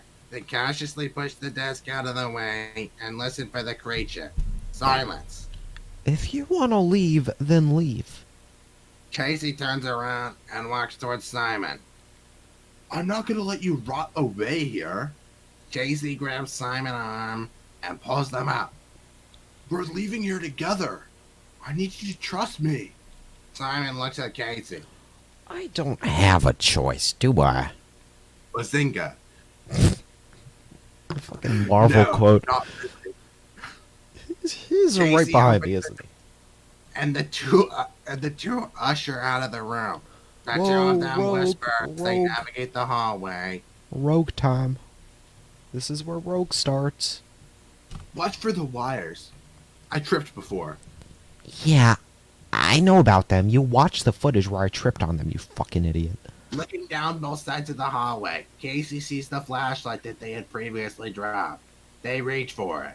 Casey, we need to go. What? Oh, sorry, that's the wrong one. What? Casey looks up before they grab the flashlight and see the capitalistic creature, Desper, standing at the far end of the hallway, illuminated by the flashlight. Standing on all fours, its body is human-like, albeit white, with black ashy hands and feet. Desper's facial features are enunciated with do you mean emaciated? Enunciated with a ring of ashy blackness. It appears to have no eyes. Desper jerks its head up as, as Casey gasps at the sight of it. And it begins crawling towards the two of Zoinks. them on all its fours. That's Desper. Go! Towards the mirror! Simon and Casey sprint down the rest of the hallway. Simon ducks around a corner and pulls Casey down with them. What are you doing? We need to. Hush, little baby, don't you cry. Simon clamps a hand over Casey's mouth as Desper continues to approach slowly. It has no eyes, you dumbass. It can't find us if we stay quiet. Desper crawls through the doorway. Casey claps their hands over their mouth as they attempt to stifle their heavy breathing. Oh, over Simon's hand. Desper staggers past them, not noticing their presence. A voice is faintly heard from the mirror. Gentlemen, now that we are all gathered here, Simon, our harbinger, will be retrieved from the mirror, so that the pane may be fractured. Desper twitches at the sound of Lewis's voice. It crawls away as Lewis continues to speak. These hoes are afraid of me because I'm so bothered. What? Gentlemen, He doesn't I say need a that. volunteer in order to go in and retrieve Simon. Who will it be? Casey nudged Simon. We need to go! No! He's out there. It's safer than staying in here with that thing. Casey unintentionally raises the volume of their voice. Desper turns back around. Casey stands up and pulls Simon up with them. Come on! Desper growls furiously and charges at the two. Casey and Simon just barely manage to escape its grasp, stumbling through the mirror. Casey and Simon land right in the middle of the looking glass. The members are gathered around, donning their face masks and black clothing. Felix stands at the back of the crowd with his hands behind his back. This is a metaphor for how people who believe in COVID and wear masks are part of a cult. That's why I got rid of the face mask thing. That's why I fucking got rid of it, because I didn't want to be... First of all, it was stupid. Second of all, put if on I the left mask it in, and get someone was started. gonna make that joke. Yeah. Felix stands at the back of the crowd with his hands behind his back like a prospector. He is evidently nervous. Gentlemen, what just happened? Lewis pushes his way to the front of the group and sees Casey and Simon. Astounded, he takes a step back. Casey, what are you doing here? Casey stands up. Casey, what are you doing here? I'm here to bring Simon home. Now, Casey nervously looks around at Lewis's people. you're all going to get out of my way, or else. Gentlemen. Casey. Lewis Hey, approaches the big Casey. gay. Casey reflectively grabs onto Simon. Why? This is all just a big misunderstanding. No, it's not. I can see what you're doing. You're using Simon to fulfill some evil prophecy or something. Lewis chuckles. Casey, that isn't right. That's not the full story. I only had Simon put in there so that I could protect them. Protect them? We barely made it out of there alive. No, wrong boy. Protect them? We barely made it out of there alive. You're fucking evil, man. Gentlemen, evil? I'm not evil. I'm just doing my part. Lois turns around and looks at Felix. He motions for Felix to step I'm forward. dying. And he does. I mean, dude, my voice. I didn't expect that every line in this would be me. Yeah, Simon. Why am I doing the smoker voice for all the scene direction? I don't know. Casey, if you don't move out of my way, I'm going to have you removed. You're getting Felix removed our steps way, forward. dumbass. And stares down at Casey. Casey turns around and notices. No, I can't. I don't have enough water. And sees that the mirror has been deactivated. The two of them are truly cornered. Casey like looks an over at Amazon gift Simon, card. who's sitting on the ground nervously. The two exchange a glance. Casey turns back towards Felix. Do your worst. Casey shoves Felix out of the way, and he stumbles, nearly falling to the ground. Damn, this guy is tall and stocky. They grab onto Simon and shove themselves through the crowd. No. Enough! Subdue them! An intense commotion occurs. Someone grabs onto Simon as Casey stumbles out of the crowd. I think my throat is bleeding. No! Simon! Casey forces themselves back into the pit of people. And You have sees like 2 Felix pages fall left. on Simon. Casey rushes in and shoves Felix again, who lets go of Simon and shoves them against the mirror. The mirror cracks lightly upon impact, and immediately a bright white man emits from it. Writers, whilst filming, don't actually try to crack the mirror. Throw Simon forcefully, but not harshly, as to avoid injury. The crack can be cosmetically added after the first part of the scene is filmed. Soon, No the light shit? flickers away, and we see Simon kneeling in front of the now cracked mirror, facing a mirror image of himself. The mirror, red, dons the same clothes as Simon, and the only noticeable physical difference is their white glowing eyes and shadowy face. Lewis gasps. This is a black man. The cloud goes silent for a moment. What? Remarkable. Oh, I'm in Remarkable. fucking suggestion mode. Remarkable. Subdue him! The chaos resumes. Members of the Looking Glass stumble forward to subdue Red, leaving Casey and Simon stranded in the crowd of chaos. Red struggles to break free from the mob. Casey grabs Simon and they run away together into the woods. Oh my god. Who was that? What was that? I don't know, but we need to keep moving. They might be onto us. From a distance, they hear Lewis. Stop them! They can't get away! A few members of the Looking Glass begin approaching Simon and Casey. Hey, back off! Don't come any closer! Stay away from me. The members look above Casey as if something is towering above them. Casey looks behind them and spots Hermes, who is much taller than normal.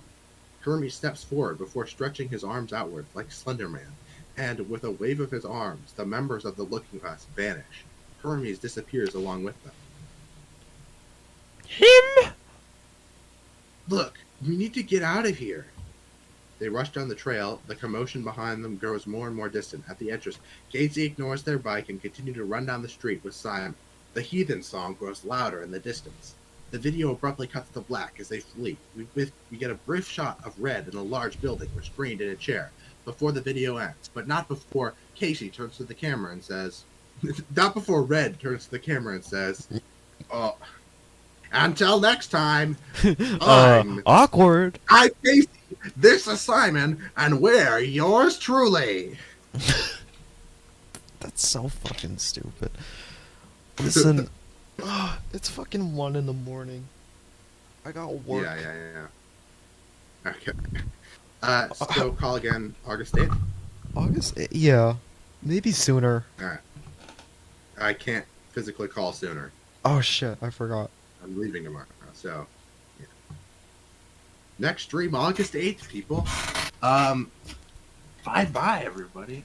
I Bye-bye, there stream. was some scenes that were a lot worse, and Some? some moments. There are a couple of moments that I enjoyed more than Like what? what that line from Hermes, his name being better, stuff like that. Eh, What was that scene where Hermes like murks 4 people? I that's like in that. there. Yeah, That's I in was Rogue. gonna say, I don't know if that's in there. I probably just want to pay attention. Hold on. Well, they don't get I guess I just marked. remember Casey murking somebody. Casey does mark somebody. Yeah. Hold on. There was this really bad scene that was like cut out from the finale where Limus Yeah. was gonna like approach Casey and be like, "Holy shit!" So I teleported them away. I really hope I didn't teleport one of them into a lake. It was supposed to be like funny, but it was really bad, so I took it out. Oh, okay. Now I know. It was the same scene, but instead of disappearing like 4 people, he just gets rid of Ralph. Yeah, fuck Ralph. Yeah.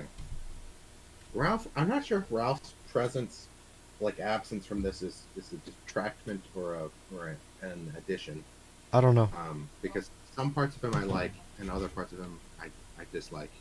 So I don't know. He will A get. little comical. I will fix him up a little for season 2. He has a role in season 2. Yeah. And you've just heard it here. Season 2 officially coming. And it's gonna be In the some exact same form. way- I don't know what I'm gonna do, but it's a lot of stuff I wrote. I gotta get it out somehow. I gotta do something with it. Yeah. Kind of Oh, has to and happen. yeah, App Pink is still coming soon, guys. Just keep The first mention of hang in there. Abhink in 3.5 hours. Well, the title of the stream is CSyours Stuff. We can talk about App Pink stuff later. Also, I don't have any App Pink stuff. As much as I would like to do an App Pink like post-mortem where we go through all the funny App Pink stuff, I'm using nearly all of it. So I will only be able to do Yeah, that fair. once App Pink Book 1 finishes, because App Pink Book 1 is about... Okay, so App Pink Season 1, as it stands right now, is about half... so App Pink the series, the 13 videos on the channel, is about half of Season 1. And Book 1 of App Pink is the full planned Season 1, and then it goes on to Season 2. So I won't be able to do stuff about the plans that I had for the rest of App Pink, the web series, until I finish at least Book 1, because I can't say like, oh, this is where App Pink was going to go. These are like the video files and the scripts that I have, because they're all for stuff that's going to happen in the book. So Yeah. I can't do that. No, that's fair. But I will do that once I think. So yes, I am working on it for all the eager live stream viewers. Don't leave society now that CSyours is over. There hasn't been a single App fucking Pink. viewer. There was one like 3 hours ago. It's me. There has not I'm a the- single, not a fucking Nobody. valley nor Yeah. fucking Well, peak. you know, it's a thing. So yeah, August 8th, we might stream. We might do something. Yeah, probably. Then we're gonna listen to Grimace. Oh It's god. not even gonna be a meme. Fucking It's not even Grimace. gonna be a meme at that It's point. not even but gonna we be have funny to. anymore. It's just an No, it's not. obligation. Sonic soundtrack. Oh boy. Talking Heads, and then 4 songs later, Sonic. I Sonic have not Frontier. played the game that Sonic song is from. Yeah. Oh, and then Pumped Up I've never heard Kicks, 2 songs from the Hamilton soundtrack. Yep. Take Me Home, Country Roads. All the FNAF songs. all of 'em. The FNAF. Every single one. Yeah. Big band version, you name it. Wait, they have Super Bass by Nicki Minaj? That's not What? appropriate. That's not appropriate for Grimace. That's not You never Grimace. fucked me, you never fucked Dre. All the life, for fuck's sake. Holy shit. It's unhinged. Yeah, this is it's insane. This Grimes is on here. We'll listen to Grimace on August 8th, and we're not going to stream it, so I don't know why I'm making that promise. We can. Who knows? That would probably get us Somebody copyright has to claim know. so quickly. Yeah. I'll have got copyright claimed for talking. That's true.